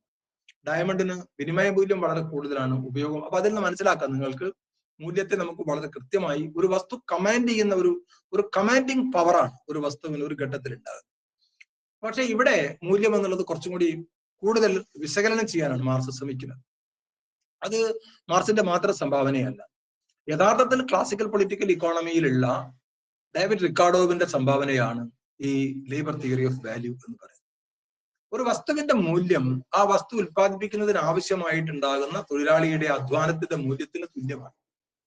ഇതാണ് മൂല്യ സിദ്ധാന്തം. അതിനെയാണ് നമ്മൾ ലേബർ തിയറി ഓഫ് വാല്യൂ എന്ന് പറയുന്നത്. അത് യഥാർത്ഥത്തിലുള്ള അതിന്റെ ഉപജ്ഞാതാവ് ഞാൻ നേരത്തെ പറഞ്ഞ ആഡം സ്മിത്തിന്റെ കൂടെ തന്നെ ഉണ്ടായിരുന്ന ഡേവിഡ് റിക്കാർഡോ എന്ന് പറയുന്ന ഇറ്റാലിയൻ സാമ്പത്തിക ശാസ്ത്രജ്ഞനാണ്. അദ്ദേഹത്തിന്റെ പ്രിൻസിപ്പിൾസ് ഓഫ് പൊളിറ്റിക്കൽ ഇക്കോണമി എന്ന് പറയുന്ന അദ്ദേഹത്തിന്റെ വളരെ പ്രസിദ്ധമായിട്ടുള്ള ഗ്രന്ഥത്തിലാണ് അദ്ദേഹം അത് വിശകലനം ചെയ്യാൻ വേണ്ടി ശ്രമിച്ചിട്ടുള്ളത്. അപ്പൊ ഒരു ചരക്കിന്റെ മൂല്യം അതിൽ ചെലുത്തുന്ന മനുഷ്യാധ്വാനത്തിന്റെ മൂല്യത്തിന് തുല്യമാണ്. ചരക്ക് എന്നുള്ള വാക്കാണ് മാർക്സ് ഉപയോഗിച്ചിട്ടുള്ളത്. മൂലധനത്തിന്റെ ആദ്യത്തെ അധ്യായം തന്നെ കമോഡിറ്റീസ് എന്നാണ്. ചരക്കിനെ സംബന്ധിച്ചിട്ടുണ്ടാകുന്ന വിശകലനമാണ്. ഉണ്ടാക്കുന്നവൻ ഉപയോഗിക്കാത്തതും ഉപയോഗിക്കുന്നവൻ ഉണ്ടാക്കാത്തതുമായിട്ടുള്ള വസ്തുവിനെയാണ് മാർക്സ് ചരക്ക് എന്ന് പറയുന്നത്. കാരണം അവിടെ യൂസ് വാല്യൂ അല്ല പ്രധാനം, അവിടെ വിനിമയ വാല്യൂ ആണ്. ഉൽപാദനത്തിന് വേണ്ടിയിട്ടാണ്, വിനിമയത്തിന് വേണ്ടിയിട്ടാണ് ഉണ്ടാക്കുന്ന ചരക്കുകളെയാണ്, അല്ല ഉൽപ്പന്നങ്ങളെയാണ് നമ്മൾ ചരക്കുകൾ അല്ലെങ്കിൽ കമോഡിറ്റീസ് എന്ന് പറയുന്നത്. ആ കമോഡിറ്റീസിന്റെ മൂല്യം നിർണ്ണയിക്കുന്നത് അത് ഉണ്ടാക്കുന്നതിന് ആവശ്യമായിട്ടുണ്ടാകുന്ന മനുഷ്യാധ്വാനത്തിന്റെ അടിസ്ഥാനത്തിലാണ്.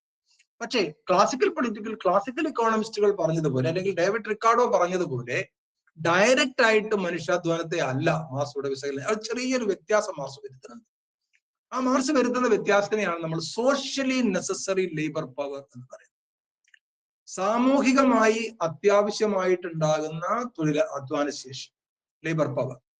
ഈ സോഷ്യലി നെസസറി എന്ന് പറയുന്നത് അത് വളരെ വിശദീകരിക്കേണ്ടുന്ന ഒരു കാര്യമാണ്. ഒരു സമൂഹത്തിൽ ഒരു ഘട്ടത്തിൽ നിലവിലുള്ള ശരാശരി ശാസ്ത്ര സാങ്കേതിക വിദ്യ ഉപയോഗപ്പെടുത്തിക്കൊണ്ടുണ്ടാകുന്ന ഒരു അധ്വാന ശേഷി എന്നാണ് അതിന്റെ അർത്ഥം. അവിടെ അദ്ദേഹം ഉപയോഗിക്കുന്നത് സമൂഹത്തിൽ ഉണ്ടാകുന്ന ശാസ്ത്ര സാങ്കേതിക മുന്നേറ്റങ്ങളെ കുറിച്ചാണ്. ശാസ്ത്ര സാങ്കേതിക മുന്നേറ്റങ്ങളെ നിരന്തരമായി ഉപയോഗിച്ചുകൊണ്ടാണ് മാർക്സിന്റെ 4 സിദ്ധാന്തങ്ങളും ആവിഷ്കരിക്കാൻ അദ്ദേഹം ശ്രമിച്ചിട്ടുള്ളത്. അധ്വാനം സമ്പത്ത് എന്നുള്ളതാണ് അതിന്റെ എല്ലാം തന്നെ അടിസ്ഥാന ഘടകം. നമ്മുടെ മുദ്രാവാക്യവും അധ്വാന സമ്പത്ത് എന്നുള്ളത് തന്നെയാണ്. കാരണം എന്താന്ന് വെച്ചാൽ ഈ കാണുന്ന എല്ലാ കാര്യങ്ങളും മനുഷ്യന്റെ അധ്വാനത്തിലൂടെയാണ് ഉണ്ടാക്കുന്നത്. അതിന്റെ എല്ലാം മൂല്യം നിർണ്ണയിക്കുന്നത് മനുഷ്യാധ്വാനമാണ്. മനുഷ്യാധ്വാനം മാത്രമല്ല, അതാത് അവസരത്തിൽ നിലനിൽക്കുന്ന ശാസ്ത്ര സാങ്കേതിക രംഗത്തുണ്ടാകുന്ന മാറ്റങ്ങൾ. അതുകൊണ്ടാണ് വിദഗ്ധ തൊഴിലാളി, അവിദഗ്ധ തൊഴിലാളി എന്നുള്ള 2 കാറ്റഗറി നിലനിൽക്കുന്നത്. അവിടെ എത്രമാത്രം ശാസ്ത്ര സാങ്കേതിക സംവിധാനത്തെ പ്രയോജനപ്പെടുത്താൻ സാധിക്കുന്നു എന്നുള്ളത് വളരെ പ്രധാനപ്പെട്ടതാണ്. പക്ഷെ ഇതിന്റെ എല്ലാം ബേസ് എന്ന് പറയുന്നത് അധ്വാനമാണ്. ആ അധ്വാനത്തിന്റെ അടിസ്ഥാനത്തിലാണ് എല്ലാ കാര്യങ്ങളും നിർണ്ണയിക്കുന്നത്. പിന്നീട് അദ്ദേഹം വിശകലനം ചെയ്യാൻ ശ്രമിക്കുന്ന ചില കൺസെപ്റ്റുകൾ ഞാൻ പരിചയപ്പെടുത്താൻ ശ്രമിക്കാം. ഒന്ന്, വില. എന്താണ് വില എന്ന് പറഞ്ഞാൽ? ഒരു വസ്തുവിൽ അടങ്ങിയിട്ടുണ്ടാകുന്ന മൂല്യത്തെ, അദ്ദേഹത്തിന്റെ ഒരു പുസ്തകത്തിന്റെ പേര് തന്നെ കൂലി വില ലാഭം എന്നാണ്. കൂലി വില ലാഭം നമ്മൾ പറയുന്ന വേജ് പ്രൈസ് ആൻഡ് പ്രോഫിറ്റ് എന്ന് പറയുന്ന ഒരു ചെറിയ നമ്മളൊക്കെ ഇറക്കുന്ന ലഘുലേഖ പോലെ ഉണ്ടാകുന്ന ഒരു പുസ്തകം. ഇത് ലഘുലേഖ പരിപാടിയൊക്കെ മാർക്സ് എംഗൽസ് ആണ് പണ്ട് പോലൊക്കെ തുടങ്ങിയത്. ആ കൂലി വില ലാഭം എന്ന് പറയുന്ന ഗ്രന്ഥത്തിലാണ് ഈ ഈ കാര്യത്തെ പ്രധാനപ്പെട്ട ഈ കാര്യത്തെ മുന്നോട്ട് വെക്കുന്നതിന് വേണ്ടിയിട്ട് മാർക്സ് വില എന്താണ് എന്നൊക്കെ നിർണ്ണയിക്കാൻ ശ്രമിച്ചിട്ടുണ്ട്. ഏതൊരു വസ്തുവിലും അടങ്ങിയിട്ടുണ്ടാകുന്ന മൂല്യത്തിന്റെ പണത്തിലുള്ള പ്രകാശനത്തെയാണ് നമ്മൾ വില എന്ന് പറയുന്നത്. വളരെ സാങ്കേതികമായിട്ടുള്ള ഡെഫിനിഷനാണ്. ഇതൊക്കെ ഞാൻ ഇവിടെ പറഞ്ഞു വെക്കുക മാത്രമാണ്. കൂടുതലുള്ള വായന, എല്ലാവരും കൂലി വില ലാഭം എന്ന് പറയുന്ന ഒരു ചെറിയ ലഘുലേഖ വായിച്ചേ പറ്റും. അതുപോലെ തന്നെ കമ്മ്യൂണിസ്റ്റ് മാനിഫെസ്റ്റോ എന്ന് പറഞ്ഞാൽ ആരെയും കമ്മ്യൂണിസ്റ്റ് പാർട്ടിന്റെ ആളാക്കുന്നതിന് വേണ്ടിയിട്ടല്ല. ഇതൊക്കെ ബേസിക് ആയിട്ടുള്ള സയന്റിഫിക് ആയിട്ടുണ്ടാകുന്ന പ്രയോഗങ്ങളാണ്.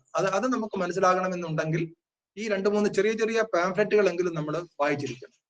അപ്പൊ മൂല്യത്തിന്റെ പണത്തിലുള്ള പ്രകാശനമാണ് നമ്മൾ വില എന്ന് പറയുന്നത്. എങ്ങനെയാണ് വില നിർണ്ണയിക്കുന്നത്? വില നിർണ്ണയിക്കുന്നത് സമൂഹത്തില് മുതലാളിത്ത വ്യവസ്ഥയില് കമ്പോള നിയമമാണ്, ചോദന പ്രധാന നിയമങ്ങളാണ്, ഡിമാൻഡ് ആൻഡ് സപ്ലൈ തിയറീസ് ആണ്. അതുകൊണ്ട് തന്നെ വിലയും മൂല്യവും തുല്യമാകണം എന്ന് യാതൊരു നിർബന്ധവുമില്ല. ചില അവസരത്തിൽ ഇത് തുല്യമായേക്കാം, ചില അവസരത്തിൽ ആയിക്കൊള്ളാം എന്നും യാതൊരു വിലയില്ല. കൂലി എന്ന് പറയുന്നത് തൊഴിലാളിയുടെ അധ്വാന ശക്തിക്ക് മുതലാളി നൽകുന്ന വിലയ്ക്കാണ് നമ്മൾ കൂലി എന്ന് പറയുന്നത്. അങ്ങനെ പറയുന്ന അവസരത്തിൽ തൊഴിലാളിയുടെ അധ്വാനശേഷി എന്ന് പറയുന്നത് ഒരു ചരക്കെന്നുള്ള നിലയിൽ മുതലാളി വില കൊടുത്തു വാങ്ങുന്ന ഒരു ഉൽപ്പന്നമാണ് മുതലാളിത്ത വ്യവസ്ഥ. ആ ഒരു വരി ഇപ്പം നമ്മൾ ഓർമ്മയിൽ വെക്കണം. അധ്വാനശേഷി എന്ന് പറയുന്നത് മുതലാളിത്ത വ്യവസ്ഥയെ സംബന്ധിച്ചിടത്തോളം ഒരു ഉൽപ്പന്നമാണ്. ആ ഉൽപ്പന്നം മുതലാളി തൊഴിലാളിയിൽ നിന്ന് വില കൊടുത്തു വാങ്ങുകയാണ് ചെയ്യുന്നത്. അങ്ങനെ മുതലാളി തൊഴിലാളിയിൽ നിന്ന് അധ്വാനശേഷി വില കൊടുത്തു വാങ്ങുന്ന അവസരത്തിൽ അയാൾ നൽകുന്ന പ്രതിഫലത്തെയാണ് നമ്മൾ കൂലി അല്ലെങ്കിൽ വേജ് എന്ന് പറയുന്നത്. അത് സബ്സിസ്റ്റൻസ് രൂപത്തിലേ ആവാൻ പാടുള്ളൂ എന്നുള്ളതാണ് ക്ലാസിക്കൽ സിദ്ധാന്തം. സബ്സിസ്റ്റൻസ് രൂപം എന്ന് പറഞ്ഞാൽ ആ തൊഴിലാളിക്ക് ജീവിച്ചു പോകുന്നതിന് എന്ത് വേണമോ അത് മാത്രമേ അയാൾക്ക് കൂലി കൊടുക്കേണ്ടതായിട്ടുള്ളൂ എന്നുള്ള സിദ്ധാന്തത്തിന്റെ മുകളിലാണ് അത് രൂപപ്പെട്ടു വന്നത്. അപ്പോൾ വില മൂല്യത്തിന്റെ പണത്തിലുണ്ടാവുന്ന പ്രകാശനമാണ്. വില നിർണയം ചോദന പ്രധാനങ്ങളിലൂടെയാണ് നിർണയിക്കുന്നത്. വിലയും മൂല്യവും തുല്യമാകണം എന്ന് യാതൊരു നിർബന്ധവുമില്ല. ഈ തൊഴിലാളിയിൽ നിന്ന് അധ്വാന ശേഷി മുതലാളി വില കൊടുത്തു വാങ്ങുന്ന അവസരത്തിൽ അങ്ങനെ കൊടുക്കേണ്ടി വരുന്ന വിലയ്ക്കാണ് നമ്മൾ കൂലി അല്ലെങ്കിൽ വേജ് എന്നുള്ളത് കൊണ്ട് ഉദ്ദേശിക്കുന്നത്. ഇനി മറ്റു ചില കൺസെപ്റ്റുകളോട് ഞാൻ പരിചയപ്പെടുത്താൻ ശ്രമിക്കുകയാണ്. എന്തിനാണ് നമ്മൾ അധ്വാന ശക്തി അല്ലെങ്കിൽ ലേബർ പവർ എന്ന് പറയുന്നത്? അധ്വാനം പ്രദാനം ചെയ്യാനുള്ള മനുഷ്യന്റെ മാനസികവും ശാരീരികവുമായിട്ടുള്ള കഴിവാണ് അധ്വാനശേഷി.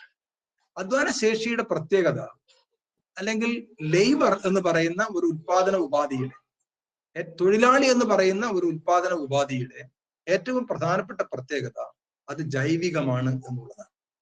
ഇത് പല സ്ഥലത്തും മാർക്സ് ഉപയോഗിക്കുന്നുണ്ട്. ഈ ഉത്പാദന രണ്ട് വിരുദ്ധ സംഘടനകൾ ഉണ്ടാകുന്ന അവസരത്തിൽ തൊഴിലാളി എന്ന് പറയുന്നത് ഒരു ഓർഗാനിക് ആയിട്ടുള്ള ഉത്പാദന ഉപാധിയാണ്. ഓർഗാനിക് ആയിട്ടുണ്ടാകുന്ന ഉത്പാദന ഉപാധി ആകുന്നത് കൊണ്ട് തന്നെ സമൂഹത്തിൽ വന്നുകൊണ്ടിരിക്കുന്ന ശാസ്ത്ര സാങ്കേതിക രംഗത്ത് വന്നുകൊണ്ടിരിക്കുന്ന മാറ്റങ്ങളെ അതാത് അവസരത്തിൽ അബ്സോർബ് ചെയ്ത് വളരാനുണ്ടാകുന്ന ശേഷി തൊഴിലാളിക്കുണ്ട്. അതൊരു ഓർഗാനിക് ഫാക്ടറാണ്, ഇനോർഗാനിക് അല്ല, യന്ത്രങ്ങൾ പോലെ ഒന്നുമല്ല. അപ്പൊ ആ ഓർഗാനിക് ആയിട്ടുണ്ടാകുന്ന അതിന്റെ സ്വഭാവം അതിനെ നിരന്തരമായി വളർത്തിക്കൊണ്ടിരിക്കും. അത് നിരന്തരമായി വളരും. അതേ അവസരത്തിൽ മുതലാളിത്തം അടക്കമുള്ള വ്യവസ്ഥകളുടെ ഉൽപാദന വ്യവസ്ഥ അല്ലെങ്കിൽ അതിന്റെ റിലേഷൻസ് ഓഫ് പ്രൊഡക്ഷൻ, ഉൽപാദന ബന്ധങ്ങൾ ശാശ്വതമായി നിലനിൽക്കണം എന്നാണ് മുതലാളി ആഗ്രഹിക്കുന്നത്. കാരണം എങ്കിൽ മാത്രമേ അയാളുടെ ചൂഷണ വ്യവസ്ഥ നിലനിൽക്കൂ. അപ്പൊ ഇവിടെയാണ് വൈരുദ്ധ്യം നിലനിൽക്കുന്നത്. ശാശ്വതമായി നിലനിൽക്കണം എന്ന് മുതലാളി ആഗ്രഹിക്കുന്ന ഉൽപാദന ബന്ധവും നിരന്തരമായി വളർന്നുകൊണ്ടിരിക്കുന്ന ഉൽപാദന ശക്തി എന്ന് പറയുന്ന തൊഴിൽ അധ്വാന ശേഷി തമ്മിലുണ്ടാകുന്ന സംഘടനമാണ് മുതലാളിത്ത വ്യവസ്ഥയുടെ തകർച്ചയിലേക്ക് നയിക്കുന്നത് എന്ന് മാർക്സ് പറഞ്ഞു വെക്കാൻ ശ്രമിച്ചിട്ടുണ്ട്. ആ വിശദാംശങ്ങളിൽ നമ്മളിപ്പോ ഇവിടെ പോകുന്നില്ല. പക്ഷെ ഇവിടെ നമ്മളൊരു കാര്യം മനസ്സിലാക്കുന്നത്, അധ്വാന ശക്തി എന്ന് പറയുന്നത് അധ്വാനം പ്രദാനം ചെയ്യാനുള്ള മനുഷ്യന്റെ മാനസികവും ശാരീരികവുമായിട്ടുള്ള ശേഷിയാണ്. എന്ന് പറയുമ്പോൾ മനസ്സും ശരീരവും വരുന്നത് കൊണ്ട് തന്നെ അതൊരു ഓർഗാനിക് ഫാക്ടറാണ്. അതാണ് ഏറ്റവും പ്രധാനപ്പെട്ട കാര്യം. മാർക്സ് അതിനെപ്പറ്റി പറഞ്ഞിട്ടുള്ളത് ഓർഗാനിക് കോമ്പോസിഷൻ ഓഫ് ക്യാപിറ്റൽ എന്നാണ്. ഓർഗാനിക് അതായത് മൂലധനമാണ് ആകെ ഉള്ളത്. ആ മൂലധനത്തിനകത്തുണ്ടാകുന്ന ഓർഗാനിക് കോമ്പോസിഷൻ ആണ് തൊഴിലാളിയുടെ അധ്വാനം. ഈ അധ്വാന ശേഷിയും അധ്വാനവും തമ്മിൽ വ്യത്യാസമുണ്ട്. അധ്വാനം എന്ന് പറയുന്നത് അധ്വാന ശക്തിയുടെ പ്രവർത്തനമാണ്. അധ്വാന ശക്തി എന്ന് പറയുന്നത് നമ്മുടെ ശരീരം സംഭാവന ചെയ്യുന്നതാണ് അല്ലെങ്കിൽ ശരീരം നിർമ്മിക്കുന്നതാണ്. ഇപ്പൊ മുതലാളിത്ത വ്യവസ്ഥയിൽ മുതലാളി 10 പൈസക്ക് ഭക്ഷണം കൊടുക്കുന്നുണ്ട്, അല്ലെങ്കിൽ ബോണസ് കൊടുക്കുന്നുണ്ട്, ചായക്ക് 5 പൈസ മാത്രമേ കമ്പനിയിൽ വാങ്ങുന്നുള്ളൂ എന്നൊക്കെ പറയുന്നത് കേട്ടാൽ ഈ തൊഴിലാളിയുടെ അധ്വാനം നിലനിർത്താൻ വേണ്ടി ചെയ്യുന്ന ഒരു കാര്യം എന്നുള്ള നിലയ്ക്ക് നമ്മളൊന്നും കാണേണ്ടതില്ല. കാരണം ഈ തൊഴിലാളിക്ക് ഭക്ഷണം അല്ലെങ്കിൽ ആ തൊഴിലാളിക്ക് ജീവിക്കാൻ കഴിയുന്ന അവസരത്തിൽ മാത്രമേ ഉൽപാദന ശേഷി അയാളിൽ അല്ലെങ്കിൽ അധ്വാന ശേഷി അയാളിൽ സൃഷ്ടിക്കപ്പെടുന്നുള്ളൂ. അധ്വാന ശേഷി അല്ലെങ്കിൽ തൊഴിലാളി ഒരു ഓർഗാനിക് ഫാക്ടറായി നിൽക്കുന്നിടത്തോളം കാലം അയാളിൽ അധ്വാന ശേഷി ഉണ്ടാകണമെന്നുണ്ടെങ്കിൽ ആ ശരീരം ശക്തമായിട്ട് നിൽക്കണം. ശരീരം ക്ഷയിച്ചു പോയാൽ ഉൽപാദന ശേഷി അല്ലെങ്കിൽ അയാളുടെ അധ്വാന ശേഷി ശക്തിപ്പെടുന്നില്ല. മുതലാളിത്ത വ്യവസ്ഥയുടെ ഏറ്റവും പ്രധാനപ്പെട്ട പ്രത്യേകത അധ്വാന ശക്തിയെ അതൊരു ചരക്കായി കാണുന്നു എന്നുള്ളതാണ്. ഞാൻ നേരത്തെ പറയണ്ടേ, അങ്ങനെ നമ്മൾ പറഞ്ഞു വന്നിട്ടുള്ള കാര്യങ്ങൾ എന്തൊക്കെയാണ്? മൂല്യ സിദ്ധാന്തം അനുസരിച്ച് ഒരു വസ്തുവിന്റെ മൂല്യം നിർണയിക്കുന്നത് ആ വസ്തു ഉൽപ്പാദിപ്പിക്കുന്നതിന് ആവശ്യമായിട്ടുള്ള അധ്വാന ശേഷിയാണ്. ഈ അധ്വാന ശേഷി, ലേബർ പവർ എന്ന് പറയുന്നത് മുതലാളി വില കൊടുത്തു വാങ്ങുന്ന അല്ലെങ്കിൽ വേജ് കൊടുത്തു വാങ്ങുന്ന ഒരു ചരക്കാണ്, ഒരു ഉൽപ്പന്നമാണ്. എന്ന് വെച്ചാൽ അവിടെ ഉയർന്നു വരുന്ന ഏറ്റവും മൗലികമായിട്ടുള്ള ചോദ്യം എന്താണ്?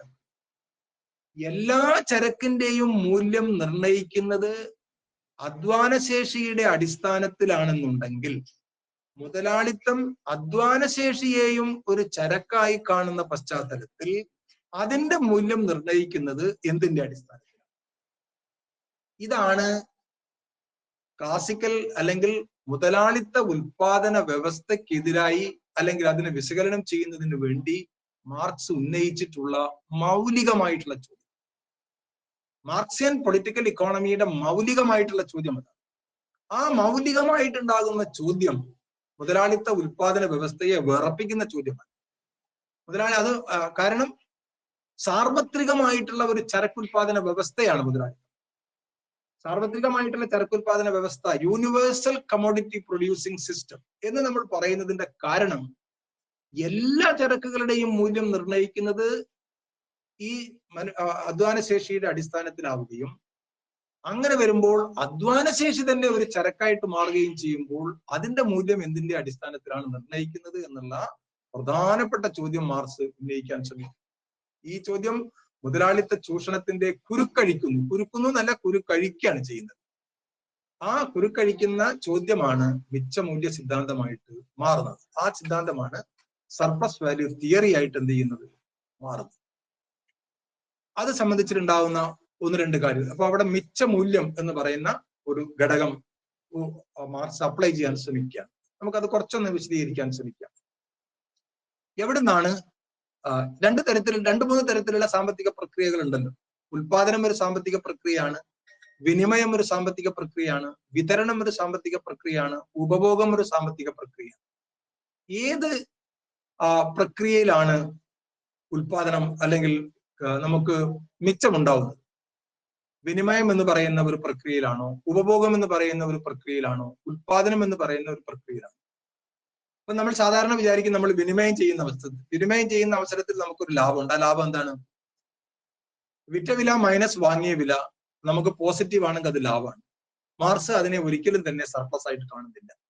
മാർക്സിയൻ പൊളിറ്റിക്കൽ ഇക്കോണമിയിൽ വിറ്റ വില മൈനസ് വാങ്ങിയ വില എന്നുള്ള ലാഭം, ആ ലാഭം മാർക്സിനെ സംബന്ധിച്ചിടത്തോളം ഒരു പുതിയ അല്ലെങ്കിൽ അതൊരു മിച്ചമല്ല.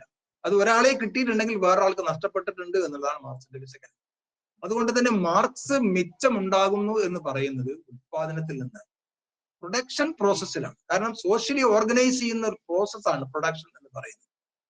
ആ ഉൽപാദന പ്രക്രിയക്കകത്ത് തൊഴിലാളിയുടെ അധ്വാനത്തിൽ നിന്നാണ് മിച്ചം ഉണ്ടായി വരുന്നത്. കാരണം തൊഴിൽ ഒരു സചേതനമായിട്ടുള്ള ഉൽപാദന ഉപാധിയാണ്. ബാക്കിയുള്ള കാര്യങ്ങൾ ഒരു വിശകലനത്തിന് വേണ്ടി മാത്രം കൊടുത്തെന്ന് മാത്രമേ. അപ്പൊ ഇവിടെ മാർക്സ് ഇതിനെ ഒരു ഇക്വേഷൻ ആയിട്ട് മാർക്സ് അദ്ദേഹത്തിന്റെ മൂലധനത്തിന്റെ ഈ ഉദ്ദേശം അതിൽ തന്നെ എടുത്തിട്ടുള്ളതാണ്. ഞാൻ അതിൽ അദ്ദേഹം ഇത് സിമ്പിൾ ആയിട്ട് മനസ്സിലാക്കാനുള്ള കാര്യം. അപ്പൊ ആദ്യത്തേത് നമ്മൾ വിനിമയത്തെ കാണിക്കുന്നതാണ്. വിനിമയത്തെ എന്നാൽ CMC എന്ന് പറഞ്ഞാൽ കമോഡിറ്റി മണി കമോഡിറ്റി എന്നതാണ്. എന്ന് വെച്ചാൽ നമുക്ക് ഒരു നിശ്ചിത ചരക്ക് നമ്മുടെ കയ്യിലുണ്ട്, നമ്മൾ അത് പണത്തിന് വിൽക്കുന്നു, ആ ചരക്ക് ഉണ്ടാക്കുന്നതിനുള്ള മറ്റു ചരക്കുകൾ വാങ്ങുന്നു. കാര്യമായിട്ട് അവിടെ ഒരു പ്രക്രിയ സംഭവിക്കുന്നില്ല എന്നുള്ളതാണ് മാർക്സിന്റെ അഭിപ്രായം. അതേ അവസരത്തിൽ നമ്മുടെ കൈവശം ഉണ്ടാകുന്ന പണം കൊടുത്ത് നമ്മൾ ഉൽപാദന ഉപാധികൾ വാങ്ങുന്നു. അതാണ് രണ്ടാമത്തെ C എന്ന് പറഞ്ഞാൽ കമോഡിറ്റീസ്. നമ്മൾ വാങ്ങുന്നത് ഉൽപാദന ഉപാധികളാണ്. ആ ഉൽപാദന ഉപാധി പിന്നീട് നമ്മൾ അതുകൊണ്ടുണ്ടാകുന്ന ഉൽപ്പന്നം പിന്നീട് നമ്മൾ പഴയ M-ലല്ല വിൽക്കുന്നത്, ഒരു M1-നാണ് വിൽക്കുന്നത്. ഈ M1 എന്ന് പറയുന്നത് ആദ്യത്തെ എമ്മിനേക്കാൾ കൂടുതലാണ്. M1 is more than M. അതുകൊണ്ട് തന്നെ ആ M1-ൽ നിന്ന് ആദ്യത്തെ M കിഴിച്ചാൽ നിങ്ങൾക്ക് സർപ്ലസ് അല്ലെങ്കിൽ S കിട്ടും. ഇതാണ് മാർക്സ് വിശദീകരിക്കാൻ ശ്രമിച്ചിട്ടുള്ളത്. ഞാൻ ഇത്രയേ പറയുന്നുള്ളൂ, ഇത്രയൊന്നും പറഞ്ഞാൽ പോരാ. ഇത് അധ്വാനത്തിന്റെ സംഭാവനയാണ്. അതായത് മാർക്സ് ഉദ്ദേശിക്കുന്ന കാര്യം, മുതലാളിത്ത ഉൽപാദന വ്യവസ്ഥയിൽ, എല്ലാ ഉൽപാദന വ്യവസ്ഥയിലും സമ്പദ് വ്യവസ്ഥയിലും നമുക്ക് ഉപഭോഗം, വിനിമയം, വിതരണം, ഉൽപാദനം, ഈ 4 പ്രക്രിയകൾ നടക്കുന്നു. ഈ 4 പ്രക്രിയകളിൽ മിച്ചം ഉൽപ്പാദിപ്പിക്കുന്ന പ്രക്രിയ ഉൽപാദന പ്രക്രിയയാണ്. ഉൽപാദനം ഒരു സാമൂഹികമായിട്ടുള്ള പ്രക്രിയയാണ്, അത് സോഷ്യൽ ഓർഗനൈസേഷൻ ആണ്. ആ സോഷ്യൽ ഓർഗനൈസേഷനിൽ ഒരു സചേതന ഘടകം എന്നുള്ള നിലയിൽ തൊഴിലാളിയാണ് ആ മിച്ചം സൃഷ്ടിക്കുന്നത്. അപ്പൊ എങ്ങനെയാണ് ഈ മിച്ചം സൃഷ്ടിക്കപ്പെടുന്നത് തൊഴിലാളിയിൽ? വളരെ സിമ്പിൾ ആയിട്ട് ഞാൻ ഇവിടെ പറയാൻ ശ്രമിക്കുക. നമുക്കറിയാം, ഒരു തൊഴിലാളിയെ എങ്ങനെയാണ് ഒരു മുതലാളി ജോലിക്ക് സ്വീകരിക്കുക. ഒരു പക്ഷേ പേപ്പറിൽ അഡ്വർടൈസ് ചെയ്തിട്ടായിരിക്കാം. ആ അഡ്വർടൈസ്മെന്റിൽ അദ്ദേഹം പറഞ്ഞിട്ടുണ്ടാവാം 10 മണി മുതൽ 5 മണി വരെ പണിയെടുക്കണം, നിങ്ങൾ 8 മണിക്കൂർ ജോലി ചെയ്യണം. ആ 8 മണിക്കൂർ ജോലി ചെയ്യുന്ന അവസരത്തിൽ നിങ്ങൾക്ക് 500 ഉറുപ്പിക നിങ്ങൾക്ക് കൂലിയാണ്. ഇന്നത്തെ ഒരു വ്യവസ്ഥ വെച്ചിട്ട് സിമ്പിൾ ഉദാഹരണം പറയുന്നുണ്ടെന്ന് മാത്രമേ. ആ തൊഴിലാളിയെ സംബന്ധിച്ചിടത്തോളം അയാള് 8 മണിക്കൂർ കരാറിന് അയാള് ജോലിയിൽ പ്രവേശിക്കുന്നു. ഇവിടെ ഒരു വൈരുദ്ധ്യാത്മകമായിട്ടുള്ള ബന്ധമുണ്ട്. ഒരാളും തൊഴിലാളിയെ നിർബന്ധിക്കുന്നില്ല ജോലിയിൽ പ്രവേശിക്കാൻ. അയാൾ സർവതന്ത്ര സ്വതന്ത്രനാണ്. അടിമത്ത വ്യവസ്ഥയും ഫ്യൂഡൽ വ്യവസ്ഥയും മുതലാളിത്ത വ്യവസ്ഥയും തമ്മിൽ ഉണ്ടാകുന്ന പ്രധാനപ്പെട്ട വ്യത്യാസം, അടിമത്ത വ്യവസ്ഥയിൽ അടിമയെ ഉടമയ്ക്ക് വിൽക്കാനുള്ള അവകാശം വിറ്റിട്ടുണ്ട്. അതാണ് ലോക ചരിത്രം നമ്മളോട് പറഞ്ഞിട്ടുള്ളത്. അതിനെതിരെയുള്ള ധാരാളം സമരങ്ങൾ ഉണ്ടായിട്ടുണ്ട്. അടിമയെ അങ്ങനെ വിറ്റിട്ടുണ്ട്. കാരണം അടിമ ഇയാളുടെ കീഴിലാണ് കിടക്കുന്നത്. അയാളുടെ ഭക്ഷണവും കാര്യങ്ങളെല്ലാം ഉടമയുമായി ബന്ധപ്പെട്ടുകൊണ്ടുള്ളതാണ്. ഫ്യൂഡൽ വ്യവസ്ഥയിൽ ഒരു കോൺട്രാക്ച്വൽ റിലേഷൻഷിപ്പാണ് ഫ്യൂഡും അതേപോലെ തന്നെ അവിടെ ഉണ്ടാകുന്ന സെർഫും തമ്മിൽ ഉണ്ടാകുന്നത്. അവിടെ ഉണ്ടാകുന്ന പ്രഭുവും അവിടെ ഉണ്ടാകുന്ന ജന്മിയും കുടിയാനും തമ്മിൽ ഉണ്ടാകുന്ന ബന്ധം ഒരു കോൺട്രാക്ച്വൽ റിലേഷൻഷിപ്പാണ്. കരാർ അടിസ്ഥാനത്തിൽ ഉണ്ടാകുന്ന ഒരു ബന്ധമാണ്. എന്താ അങ്ങനെയാണ്? അതായത് അവിടെ ഉൽപ്പാദിപ്പിക്കപ്പെടുന്ന ഉൽപ്പന്നത്തിന്റെ നിശ്ചിത ശതമാനം പാട്ടമായി കൊടുക്കാം എന്നുള്ള ഒരു കരാർ നിലനിൽക്കുന്നു. അപ്പൊ രണ്ടുപേരും അവിടെ എക്സിസ്റ്റ് ചെയ്യണം. അയാളുടെ സ്ഥലത്ത് അധ്വാനിച്ചാൽ മാത്രമേ ഇദ്ദേഹത്തിന് എന്തെങ്കിലും ഉണ്ടാവുള്ളൂ. അദ്ദേഹം അധ്വാനിച്ചാൽ മാത്രമേ ഈ ജന്മിയെ സംബന്ധിച്ചിടത്തോളം പാട്ടം കിട്ടുന്നു. അതേപോലെ തന്നെ അടിമയ്ക്ക് നിലനിൽക്കുന്ന ഉടമയുടെ പശ്ചാത്തലത്തിലാണ് അടിമ അവിടെ നിലനിൽക്കുന്നത്. അതേ അവസരത്തിൽ ഒരു മുതലാളിത്ത വ്യവസ്ഥയിൽ ഒരു മുതലാളിയുടെ കീഴിൽ ജോലിക്ക് ചേരണമെന്ന് ഒരു തൊഴിലാളിയെയും ആരും നിർബന്ധിക്കുന്നില്ല. അതുകൊണ്ട് തന്നെ തൊഴിലാളിക്ക് അയാൾക്ക് ഇഷ്ടമുണ്ടെങ്കിൽ ചേർന്നാൽ മതി. അയാൾ സർവതന്ത്ര സ്വതന്ത്രനാണ്. പക്ഷെ ചേർന്ന് കഴിഞ്ഞാൽ അയാൾ മുതലാളി പറയുന്ന നിയമത്തിന് ബാധ്യസ്ഥനാണ്. അയാൾ 8 മണിക്കൂർ ജോലി ചെയ്യണം, 500 ഉറുപ്പികയാണ് കൂലി തരാന്ന് പറഞ്ഞാൽ അത് ചെയ്യണം. ആ 8 മണിക്കൂർ, ആ 500 ഉറുപ്പികയുടെ ജോലി അല്ലെങ്കിൽ ആ 500 ഉറുപ്പികയുടെ ജോലി അയാൾ ഒരു പക്ഷേ 4 മണിക്കൂർ കൊണ്ട് ചെയ്യുന്നുണ്ടാവാം. പക്ഷെ 4 മണിക്കൂർ കഴിഞ്ഞിട്ട് ഞാനിതാ പോകാന്ന് പറഞ്ഞ് ഫോൺ എടുത്ത് അയാൾക്ക് പോകാൻ പറ്റില്ല. അയാൾ അവിടെ നിൽക്കണം, 8 മണിക്കൂർ അയാൾ ജോലി ചെയ്യണം. ആ 8 മണിക്കൂർ ജോലി അയാളുടെ സബ്സിസ്റ്റൻസിന് വേണ്ടിയിട്ടുള്ളത് അയാൾ 4 മണിക്കൂർ കൊണ്ട് നിർവഹിക്കുന്നുണ്ട്. പിന്നീട് അയാൾ ഉണ്ടാക്കുന്ന ഉൽപാദനം മുതലാളിക്ക് വേണ്ടിയുള്ള ഉൽപാദനമാണ്. ഞാൻ മുതലാളിക്ക് വേണ്ടിയാണ് ഉൽപ്പാദിപ്പിക്കുന്നത് എന്നുള്ളത് കൊണ്ട് അയാൾക്ക് പോകാൻ പറ്റില്ല. മുതലാളിക്ക് വേണ്ടി അയാൾ ഉൽപ്പാദിപ്പിച്ചേ പറ്റുള്ളൂ. അതുകൊണ്ട് അയാളുടെ അധ്വാനശേഷി നിലനിർത്തുന്നതിന് ആവശ്യമായിട്ട് അയാൾക്ക് ഒരു ഉൽപാദനം വേണം. അതിനാണ് അയാളുടെ സബ്സിസ്റ്റൻസ് ലേബർ എന്ന് പറയുന്നത്.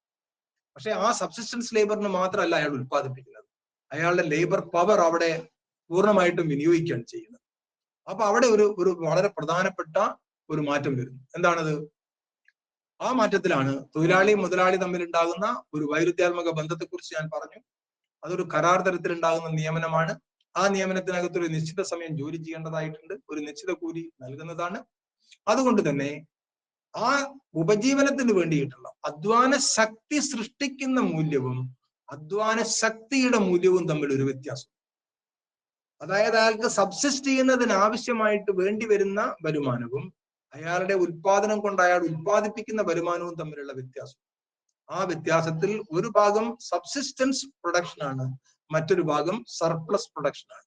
ആ സർപ്ലസ് പ്രൊഡക്ഷന്റെ മൂല്യമാണ് സർപ്ലസ് വാല്യൂ അല്ലെങ്കിൽ മിച്ചമൂല്യം എന്ന് പറയുന്നത്. എങ്ങനെയാണ് മുതലാളിത്തം? ഈ മിച്ചമൂല്യത്തിലൂടെയാണ് മുതലാളിത്തം വളരുന്നത്. ആ മിച്ചമൂല്യത്തെ മുതലാളിത്തം എന്ത് ചെയ്യുന്നു? പുനർനിക്ഷേപിക്കുന്നു. വീണ്ടും അവരെന്ത് ചെയ്യുന്നു? ഇൻവെസ്റ്റ് ചെയ്യുന്നു. അങ്ങനെ വീണ്ടും ഇൻവെസ്റ്റ് ചെയ്യുന്ന അവസരത്തിൽ അത് വീണ്ടും ഒരു മൂലധന സ്വരൂപണം നടത്തുന്നു. അതുവഴി മാർക്സ് ഉപയോഗിച്ചിട്ടുള്ള വാക്കാണ് സ്കീം ഓഫ് എക്സ്പാൻഡഡ് റീപ്രൊഡക്ഷൻ. അതാണ് ഞാൻ SCR എന്ന് ഒന്ന് സൂചിപ്പിച്ചിട്ടുള്ളത്. അത് ഒരു എക്സ്പാൻഡഡ് റീപ്രൊഡക്ഷൻ ആയിട്ട് മാറുന്നു. അപ്പോൾ ഒരു മിച്ചമൂല്യം ഉണ്ടാകുന്നു, ആ മിച്ചമൂല്യം നിക്ഷേപിക്കുന്നു, ആ നിക്ഷേപിക്കുന്നതിൽ നിന്ന് മൂലധനം രൂപപ്പെട്ടു വരുന്നു, ആ മൂലധനത്തിൽ നിന്ന് വീണ്ടും സർപ്ലസ് വാല്യൂ ഉണ്ടാവുന്നു, അത് വീണ്ടും നിക്ഷേപിക്കുന്നു. അങ്ങനെ അത് പ്രൊഡക്ഷൻ പ്രോസസ് എക്സ്പാൻഡ് ചെയ്ത് ഇങ്ങനെ പോയിക്കൊണ്ടേയിരിക്കുന്നു. Accumulation of capital is the profit and motives of a capitalist എന്നാണ് മാർക്സ് പറഞ്ഞത്. ഒരു മുതലാളിയെ സംബന്ധിച്ചിടത്തോളം അയാളുടെ ചെകുത്താനും പ്രവാചകനും ആരാണ്? മൂലധനത്തിന്റെ അക്യുമുലേഷനാണ്. കൂടുതൽ കൂടുതൽ മൂലധനം സ്വരൂപിക്കുക എന്നുള്ളതാണ് അയാളുടെ ലക്ഷ്യം. എന്നാൽ ഈ മിച്ചമൂല്യം എന്ന് പറയുന്നത് പൂർണ്ണമായിട്ടും മുതലാളിയുടെ ലാഭമല്ല, ഈ ഫാക്ടറി മുതലാളിയുടെ ലാഭമല്ല. അതേ അവസരത്തിൽ ഈ ഫാക്ടറിയിലേക്ക് വേണ്ടി പണം വായ്പ കൊടുത്തിട്ടുണ്ടാകുന്ന ബാങ്ക് മുതലാളിയുണ്ട്. അയാൾക്ക് പലിശയുടെ ഇനത്തിൽ ഒരു ഭാഗം കൊടുക്കേണ്ടതായിട്ടുണ്ട്. ഈ ഫാക്ടറിക്ക് സ്ഥലമോ അതുപോലുള്ള കാര്യങ്ങളോ കൊടുത്തിട്ടുണ്ടാകുന്ന സ്ഥലം ഉടമസ്ഥനായിട്ടുള്ള ആളുണ്ട്. അയാൾക്ക് പാട്ടത്തിന്റെ രൂപത്തിൽ ഒരു ഭാഗം കൊടുക്കേണ്ടതായിട്ടുണ്ട്. ചുരുക്കത്തിൽ എന്താണ് സംഭവിക്കുന്നത്? ഈ സമൂഹത്തിൽ അല്ലെങ്കിൽ ഏതൊരു സമൂഹത്തിലും ഈ മിച്ചമൂല്യം ഉൽപ്പാദിപ്പിക്കുന്നതിലൂടെയാണ്, അതിനെ റീഇൻവെസ്റ്റ് ചെയ്തുകൊണ്ടാണ് മുതലാളി വീണ്ടും വീണ്ടും ലാഭം ഉണ്ടാക്കുന്നത് എന്നുണ്ടെങ്കിലും ആ മിച്ചമൂല്യത്തിന്റെ ഒരു ഭാഗം ലാഭമായും ഒരു ഭാഗം പാട്ടമായും ഒരു ഭാഗം പലിശയായും വിവിധ തരത്തിലുണ്ടാകുന്ന മൂലധനത്തിന്റെ ഉടമസ്ഥന്മാർ വീതിച്ചെടുക്കുകയാണ് ചെയ്യുന്നത്. അതായത് തൊഴിലാളികൾ ഒരു വർഗം എന്ന നിലയിൽ ഉണ്ടാക്കുന്ന മിച്ചമൂല്യം മുതലാളിമാർ മറ്റൊരു വർഗം എന്ന നിലയിൽ വീതിച്ചെടുക്കുന്നു. അതിന് സാധിക്കുന്നത് ഈ ഉൽപാദന ഉപാധികളുടെ സ്വകാര്യ ഉടമസ്ഥത നിലനിൽക്കുന്നത് കൊണ്ടാണ്. അതുകൊണ്ട് തന്നെ മുതലാളിത്തം സർപ്ലസ് വാല്യൂ വർദ്ധിപ്പിക്കുന്നതിന് വേണ്ടി നിരന്തരം ശ്രമിച്ചുകൊണ്ടിരിക്കുന്നു. അതിനവർക്ക് ശ്രമിക്കാൻ സാധിക്കുന്നത് ഉൽപാദന ഉപാധികളുടെ പൂർണ്ണമായിട്ടുള്ള നിയന്ത്രണം അവരുടേതായതുകൊണ്ടാണ്. അപ്പൊ അവരെന്താ ചെയ്യുന്നത്? വീണ്ടും വീണ്ടും മിച്ചമൂല്യം വർദ്ധിപ്പിക്കാനുണ്ടാകുന്ന നടപടികൾ സ്വീകരിക്കും, പല മാർഗങ്ങൾ സ്വീകരിക്കും. ഒരു മാർഗം എന്താണ്? കൂലി കുറയ്ക്കുക എന്നുള്ളതാണ്. ഇപ്പോൾ ഉള്ള സബ്സിസ്റ്റൻസ് വേജ് തന്നെ കുറയ്ക്കാൻ പറ്റുമെന്ന് അവർ നോക്കും. ഇപ്പോൾ ഉള്ള 8 മണിക്കൂർ തന്നെ 10 മണിക്കൂർ ആക്കാൻ പറ്റുന്നു. ഇത് രണ്ടും ഇന്നത്തെ കാലത്ത് അസാധ്യമാണ്, അല്ലെങ്കിൽ അന്നും അസാധ്യമാണ്.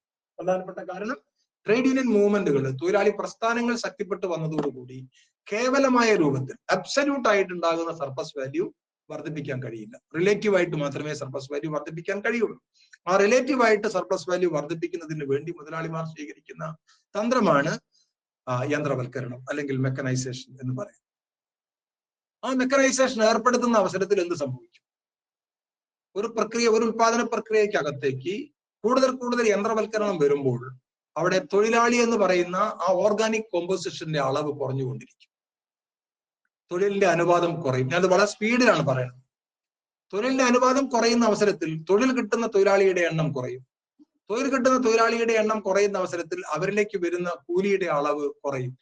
അവരിലേക്ക് വരുന്ന കൂലിയുടെ അളവ് കുറയുമ്പോൾ അവരുടെ ക്രയശേഷി കുറയും. അവരുടെ ക്രയശേഷി കുറയുന്ന അവസരത്തിലും ഉൽപാദനം കുറയുന്നില്ല, കാരണം അവിടെ യന്ത്രവൽക്കരണം നടത്തിക്കൊണ്ടിരിക്കുകയാണ്. ഉൽപാദനം കുറയുന്നില്ലെങ്കിലും ഇവരുടെ ഉപഭോഗം കുറയുന്നു. ആ ഉപഭോഗം കുറയുന്നത് മുതലാളിയുടെ ലാഭത്തിൽ പ്രതിസന്ധി ഉണ്ടാക്കുന്നു. അങ്ങനെ പുതിയ രീതിയിൽ ഉണ്ടാകുന്ന മുതലാളിത്ത പ്രതിസന്ധിക്കകത്തേക്ക് അത് നീങ്ങുന്നു. അപ്പൊ കൂടുതൽ മിച്ചമൂല്യത്തിന് വേണ്ടിയിട്ടുള്ള പ്രവർത്തനം, മിച്ചമൂല്യത്തും കൂടുതലാക്കുന്നതിന് വേണ്ടി കൂടുതൽ മൂലധനത്തിലേക്ക് ഉണ്ടാകുന്ന റീഇൻവെസ്റ്റ്മെന്റ്, അതിന്റെ ഭാഗമായിട്ടുള്ള കൂടുതൽ വളർച്ച, ഉൽപാദന വർധനവ്, അമിതോൽപാദനത്തിലേക്ക് ഉണ്ടാകുന്ന നീക്കം, എന്നാൽ തൊഴിലാളിയുടെ പാപ്പരീകരണത്തിന്റെ ഭാഗമായിട്ടുള്ള കുറഞ്ഞ ഉപഭോഗം. അപ്പോൾ മാർക്സ് പറഞ്ഞിട്ടുള്ള കാര്യം, മുതലാളിത്തം ശക്തിപ്പെടുന്നതിനനുസരിച്ച് തന്നെ അതിനെ തകർക്കുന്ന ആഭ്യന്തര വൈരുദ്ധ്യങ്ങളും അതിനകത്ത് മൂർച്ഛിച്ചുകൊണ്ടിരിക്കും. ആ മൂർച്ഛിച്ചുകൊണ്ടിരിക്കുന്നത് മുതലാളിത്ത വ്യവസ്ഥയുടെ ഇൻബിൽട്ട് ആയിട്ടുള്ള, അതിന്റെ ആന്തരികമായിട്ടുണ്ടാകുന്ന ഒരു പ്രത്യേകതയാണ്. അതുകൊണ്ട് മുതലാളിത്തം തകരണമെന്നില്ല, പെട്ടെന്ന് തകർന്നു പോകുമെന്ന് നമ്മൾ കാണേണ്ടതില്ല. തകർക്കാൻ ഉണ്ടാകുന്ന അല്ലെങ്കിൽ അതിന്റെ തെറ്റായ വശങ്ങളെ ഇല്ലാതാക്കുന്നതിനുണ്ടാകുന്ന സാധ്യത വളരെ കൂടുതലുള്ള ഒരു കാലഘട്ടമാണത്. പക്ഷേ അതെല്ലാം ശാസ്ത്ര സാങ്കേതിക രംഗത്ത് ഉണ്ടാകുന്ന പുതിയ പുതിയ സംവിധാനങ്ങളെ ഉപയോഗിച്ചുകൊണ്ട് അത് അതിജീവിച്ചുകൊണ്ടിരിക്കും എന്നുള്ളതാണ് ലോകത്തിൽ നമ്മൾ കണ്ടിട്ടുണ്ടാകുന്ന അനുഭവം. അതിജീവനത്തിനായി മുതലാളിത്തം ശാസ്ത്ര സാങ്കേതിക വിദ്യയെ കൂടുതലായിട്ട് ഉപയോഗിക്കുന്നു. പുതിയ പുതിയ ഉൽപാദന സംഘാടന രീതികൾ, ഓർഗനൈസേഷൻ ഓഫ് പ്രൊഡക്ഷൻ മാറ്റിക്കൊണ്ടിരിക്കുന്നു. പുതിയ ഇന്നോവേഷൻസ് ഉണ്ടാക്കിക്കൊണ്ടിരിക്കുന്നു. പുതിയ തൊഴിലിന്റെ ഇന്ന് ഇതെല്ലാം മാറി ഒരു പുതിയ രീതിയിൽ നമ്മൾ ഈ കാര്യങ്ങളെ കണ്ടുകൊണ്ടിരിക്കുകയാണ്. അവിടെയാണ് നമ്മൾ നവലിബറലിസം, നാളത്തെ ക്ലാസ്സിൽ അത് വളരെ കൂടുതലായിട്ട് ചർച്ച ചെയ്യും. അപ്പൊ നമുക്ക് കൂടുതൽ അതിൽ പറയാം. ആ നവ ലിബറലിസവും നവ ഫാസിസവും ചേർന്നുകൊണ്ടുള്ള പുതിയ കൂട്ടുകെട്ടുകൾ ലോകത്തിന്റെ പല ഭാഗത്തും ഉണ്ടായിക്കൊണ്ടിരിക്കുന്നു. ഇന്ന് സേവന വേതന വ്യവസ്ഥകൾ ഇല്ലാതെ കൂടുതൽ തൊഴിലാളികൾ കരാർ അടിസ്ഥാനത്തിൽ നിയമിക്കപ്പെടുന്ന കോൺട്രാക്ച്വലൈസേഷൻ സംഭവിച്ചുകൊണ്ടിരിക്കുന്നു. തൊഴിലിന്റെ കരാർവൽക്കരണം നടക്കുന്നു. അതിന്റെ ഭാഗമായി സംഘടിതമായിട്ടുണ്ടാകുന്ന അധ്വാന ശേഷിയുടെ വിലപേശൽ ശേഷി, ബാർഗൈനിങ് പവർ കുറഞ്ഞുകൊണ്ടിരിക്കുന്നു. കൂടുതൽ സമ്പത്ത് മുതലാളിമാരിലേക്ക് കേന്ദ്രീകരിച്ചു കൊണ്ടിരിക്കുന്ന ഒരു ലോക സാഹചര്യം ഇന്ന് ഒരു പക്ഷേ ക്ലാസിക്കൽ പൊളിറ്റിക്കൽ ഇക്കോണമിയുടെ കാലഘട്ടത്തിനേക്കാൾ കൂടുതലായി വന്നുകൊണ്ടിരിക്കുന്നു എന്നുള്ളതാണ് എല്ലാ ഇൻഇക്വാളിറ്റി റിപ്പോർട്ടുകളും ഇന്ന് കാണിച്ചുകൊണ്ടിരിക്കുന്നത്. അതുകൊണ്ട് തന്നെ മാർക്സ് മുന്നോട്ട് വെക്കാൻ ശ്രമിച്ചിട്ടുള്ള മറയിട്ട ചൂഷണം അത് വളരെ പ്രധാനപ്പെട്ട ഒരു വാക്കാണ്. കാരണം ഏത് തൊഴിലാളിയും മുതലാളിത്ത ഉൽപാദന വ്യവസ്ഥയിൽ സ്വതന്ത്രനാണ്. അയാൾ ചൂഷണം ചെയ്യപ്പെടുന്നു എന്ന് നമുക്ക് പറയാൻ പറ്റില്ല. അയാൾക്ക് വേണ്ടപ്പോൾ രാജിവെച്ച് പോരാവുന്നതാണ്. പക്ഷേ അയാൾ ഒരു കോൺട്രാക്റ്റിൽ ഇടപെടുന്ന അവസരത്തോടു കൂടി അയാൾ ചൂഷണത്തിന് വിധേയനാണ്. ആ ചൂഷണം മറയിട്ടതാണ്, നമുക്ക് നേരിട്ട് കാണാൻ കഴിയില്ല. അതാണ് മുതലാളിത്ത വ്യവസ്ഥയ്ക്കകത്തുള്ള ചൂഷണത്തിന്റെ പ്രത്യേകത. ആ ചൂഷണം ഇന്നും പ്രസക്തമാണ്. കാരണം മുതലാളിത്തത്തിന്റെ ഗോൾഡൻ ഏജ് എന്ന് നമ്മൾ പറഞ്ഞിട്ടുള്ള 1950കളിലും 60കളിലും നിലനിന്നിരുന്ന ട്രേഡ് യൂണിയൻ അവസ്ഥ പോലും ഇന്നില്ല. അന്നത്തെ ട്രേഡ് യൂണിയൻ ബാർഗൈനിങ് കപ്പാസിറ്റി വളരെ കൂടുതലായി. 50കളിലും 60കളിലും ഒക്കെ തന്നെ ലോക തൊഴിലാളി പ്രസ്ഥാനത്തിന് പലതരത്തിലുള്ള മുന്നേറ്റങ്ങൾ നടത്താൻ സാധിച്ചിട്ടുണ്ട്. ഇന്ന് പൊതുമേഖല തകർന്നുകൊണ്ടിരിക്കുന്നു. പൊതുമേഖല തകരുന്നതിന്റെ ഭാഗമായി തൊഴിലാളികൾ വേതന സേവന വ്യവസ്ഥകൾക്ക് വിധേയമായിട്ടുള്ള തൊഴിലാളികളുടെ എണ്ണം കുറഞ്ഞുകൊണ്ടിരിക്കുന്നു. Unorganise sector ശക്തിപ്പെട്ടുകൊണ്ടിരിക്കുന്നു. കൂടുതൽ കരാർവൽക്കരണം നടന്നുകൊണ്ടിരിക്കുന്നു. അങ്ങനെയുള്ള ഒരു സാഹചര്യത്തിൽ മറയിട്ട ചൂഷണം എന്നുള്ള മാർക്സിന്റെ നിലപാട് ഇന്ന് വളരെ പ്രസക്തമായിട്ട് മാറിക്കൊണ്ടിരിക്കുകയാണ്. അതുകൊണ്ട് തന്നെ അത് കൂടുതൽ വിശകലനങ്ങൾ അർഹിക്കും. നമ്മൾ മാർക്സിനെ 1983 മാർക്സ് മരിച്ചത്. ആ 83 നിർത്താൻ നമ്മൾ ശ്രമിക്കരുത്. മാർക്സിനെ 2024 കൊണ്ടുവരാനുണ്ടാകുന്ന പഠനങ്ങളും പ്രവർത്തനങ്ങളും അതിന്റെ അപ്ലിക്കേഷൻസുമാണ് നടക്കേണ്ടത്. 1967 മാർക്സ് പ്രസിദ്ധീകരിച്ചിട്ടുള്ള ക്യാപിറ്റൽ വോളിയം 1 പറഞ്ഞിട്ടുള്ള എല്ലാ കാര്യങ്ങളും തന്നെയാണ് ഇന്നും വേണ്ടത്. നമ്മൾ ശടിക്കേണ്ട കാര്യമൊന്നുമില്ല. മാർക്സ് അങ്ങനെ എവിടെയും പറഞ്ഞിട്ടില്ല. കാരണം മാർക്സ് പറഞ്ഞിട്ടുള്ളത് ഏതൊരു വ്യവസ്ഥയ്ക്കും അതിൻ്റെതായിട്ടുള്ള ഉയർച്ചയും വളർച്ചയും തകർച്ചയും ഉണ്ട് എന്നാണ്. അതുകൊണ്ട് തന്നെ നമ്മള് മാർക്സിസം എന്ന് പറയുന്ന ആ ഒരു സിദ്ധാന്തത്തെ, ആ ഒരു ചിന്താ പദ്ധതിയെ, ആ ഒരു വിശകലന രീതിയെ, ആ ഒരു രീതിശാസ്ത്രത്തെ കാലഘട്ടത്തിനനുസരിച്ച രൂപത്തിൽ വളർത്തിക്കൊണ്ട് വരേണ്ടതായിട്ടുണ്ട്. 1883 നിന്ന് 2024 മാർക്സ് വളരേണ്ടതായിട്ടുണ്ട്. അങ്ങനെ വളരണമെന്നുണ്ടെങ്കിൽ മനുഷ്യ ജീവിതവുമായി ബന്ധപ്പെട്ടുകൊണ്ടുള്ള വ്യത്യസ്ത മേഖലകളുമായി മാർക്സത്തിന്റെ രീതിശാസ്ത്രത്തെ ബന്ധിപ്പിക്കാൻ നമുക്ക് കഴിയണം. അതിന് നമ്മൾ മാർക്സത്തെ കുറിച്ചും പഠിക്കണം. ആ ഓരോ മേഖലകളിലും ഉണ്ടായിക്കൊണ്ടിരിക്കുന്ന മാറ്റങ്ങളെ കുറിച്ച് നമ്മൾ പഠിക്കണം. പരിസ്ഥിതി രംഗത്ത് എന്താണ് സംഭവിക്കുന്നത്, ജെൻഡറിന്റെ രംഗത്ത് എന്താണ് സംഭവിച്ചുകൊണ്ടിരിക്കുന്നത്, ഉൽപാദന രംഗത്ത് എന്താണ് സംഭവിച്ചുകൊണ്ടിരിക്കുന്നത്, ഇന്നത്തെ പുതിയ രീതിയിൽ ഉണ്ടാകുന്ന നമ്മളുടെ വ്യവസായ സംഘാടന രീതിയിൽ എന്താണ് സംഭവിച്ചുകൊണ്ടിരിക്കുന്നത്, ആധുനിക ശാസ്ത്ര സാങ്കേതിക വിദ്യകളുടെ ഉപയോഗം ഏത് രീതിയിലാണ് ഇന്നത്തെ ഉൽപാദനത്തെ സ്വാധീനിച്ചുകൊണ്ടിരിക്കുന്നത്, ഇങ്ങനെയുള്ള ധാരാളം കാര്യങ്ങൾ നമ്മൾ പഠിക്കേണ്ടതായിട്ടുണ്ട്. എനിക്കിതിനൊന്നും റെഡിമെയ്ഡ് ഉത്തരങ്ങളൊന്നുമില്ല. എനിക്കെന്നല്ല ആർക്കും നമുക്ക് അത്ര കംപ്ലീറ്റ് ആയിട്ടുള്ള റെഡിമെയ്ഡ് ഉത്തരങ്ങളൊന്നും നൽകാൻ സാധിക്കുന്നില്ല. ഇന്ന് തൊഴിലാളി വർഗം ഉണ്ടോ എന്ന് ചോദിക്കുന്ന ആൾക്കാർ ഉണ്ട്. പഴയതുപോലുള്ള സബ്സിസ്റ്റൻസ് വേജ് ആണോ ഇന്ന് നിലനിൽക്കുന്നതെന്ന് ചോദിക്കുന്ന ചോദ്യങ്ങൾ ഉയർന്നു വരുന്നുണ്ട്. തൊഴിലാളിക്ക് പകരം നമ്മൾ റോബോട്ടുകളെയും അതുപോലുള്ള സാങ്കേതിക വിദ്യകളെയും ഉപയോഗിക്കാനുള്ള സാധ്യതകൾ ഉയർന്നു വരുന്നുണ്ട്. പക്ഷെ ഇതെല്ലാം പറയുന്ന അവസരത്തിൽ പുതിയ രീതിയിലുള്ള ഉൽപാദന സംവിധാനങ്ങളെ കുറിച്ച് പറയുന്നുണ്ട്. ഒരു മനുഷ്യനും ഇല്ലാത്ത രീതിയിൽ പലതും ഇന്ന് സാധിക്കാൻ കഴിയും എന്നുള്ള അവസ്ഥകൾ വരുന്നുണ്ട്. പക്ഷെ ഇതൊക്കെ വരുമ്പോഴും മറയിട്ട ചൂഷണം എന്ന് പറയുന്ന ഒരു വിഭാഗം, ഒരു ന്യൂനപക്ഷം ഒരു ഭൂരിപക്ഷത്തിനെതിരെ ഉള്ള ശക്തമായിട്ടുള്ള ചൂഷണ ഉപാധികളും അതിന്റെ ഭാഗമായിട്ടുള്ള അസമത്വവും തുറന്നുകൊണ്ടിരിക്കുക. ലോകത്തിലെ ഏതൊരു കാലഘട്ടത്തിൽ ഉണ്ടായിട്ടുള്ളതിനേക്കാൾ ഉള്ളവനും ഇല്ലാത്തവനും തമ്മിലുണ്ടാകുന്ന അസമത്വം നിരന്തരമായി കൂടിക്കൊണ്ടിരിക്കുന്ന ഒരു കാലഘട്ടത്തിലൂടെയാണ് നമ്മൾ കടന്നുപോയിക്കൊണ്ടിരിക്കുന്നത്. ഇത് ഏറ്റവും പ്രകടമായിട്ടുള്ള രാജ്യമാണ് ഇന്ത്യ. ഏറ്റവും സമ്പന്നരായിട്ടുള്ള 1% ജനങ്ങൾ ഇന്ത്യയുടെ ദേശീയ വരുമാനത്തിന്റെ 27% നിയന്ത്രിക്കുന്നത്.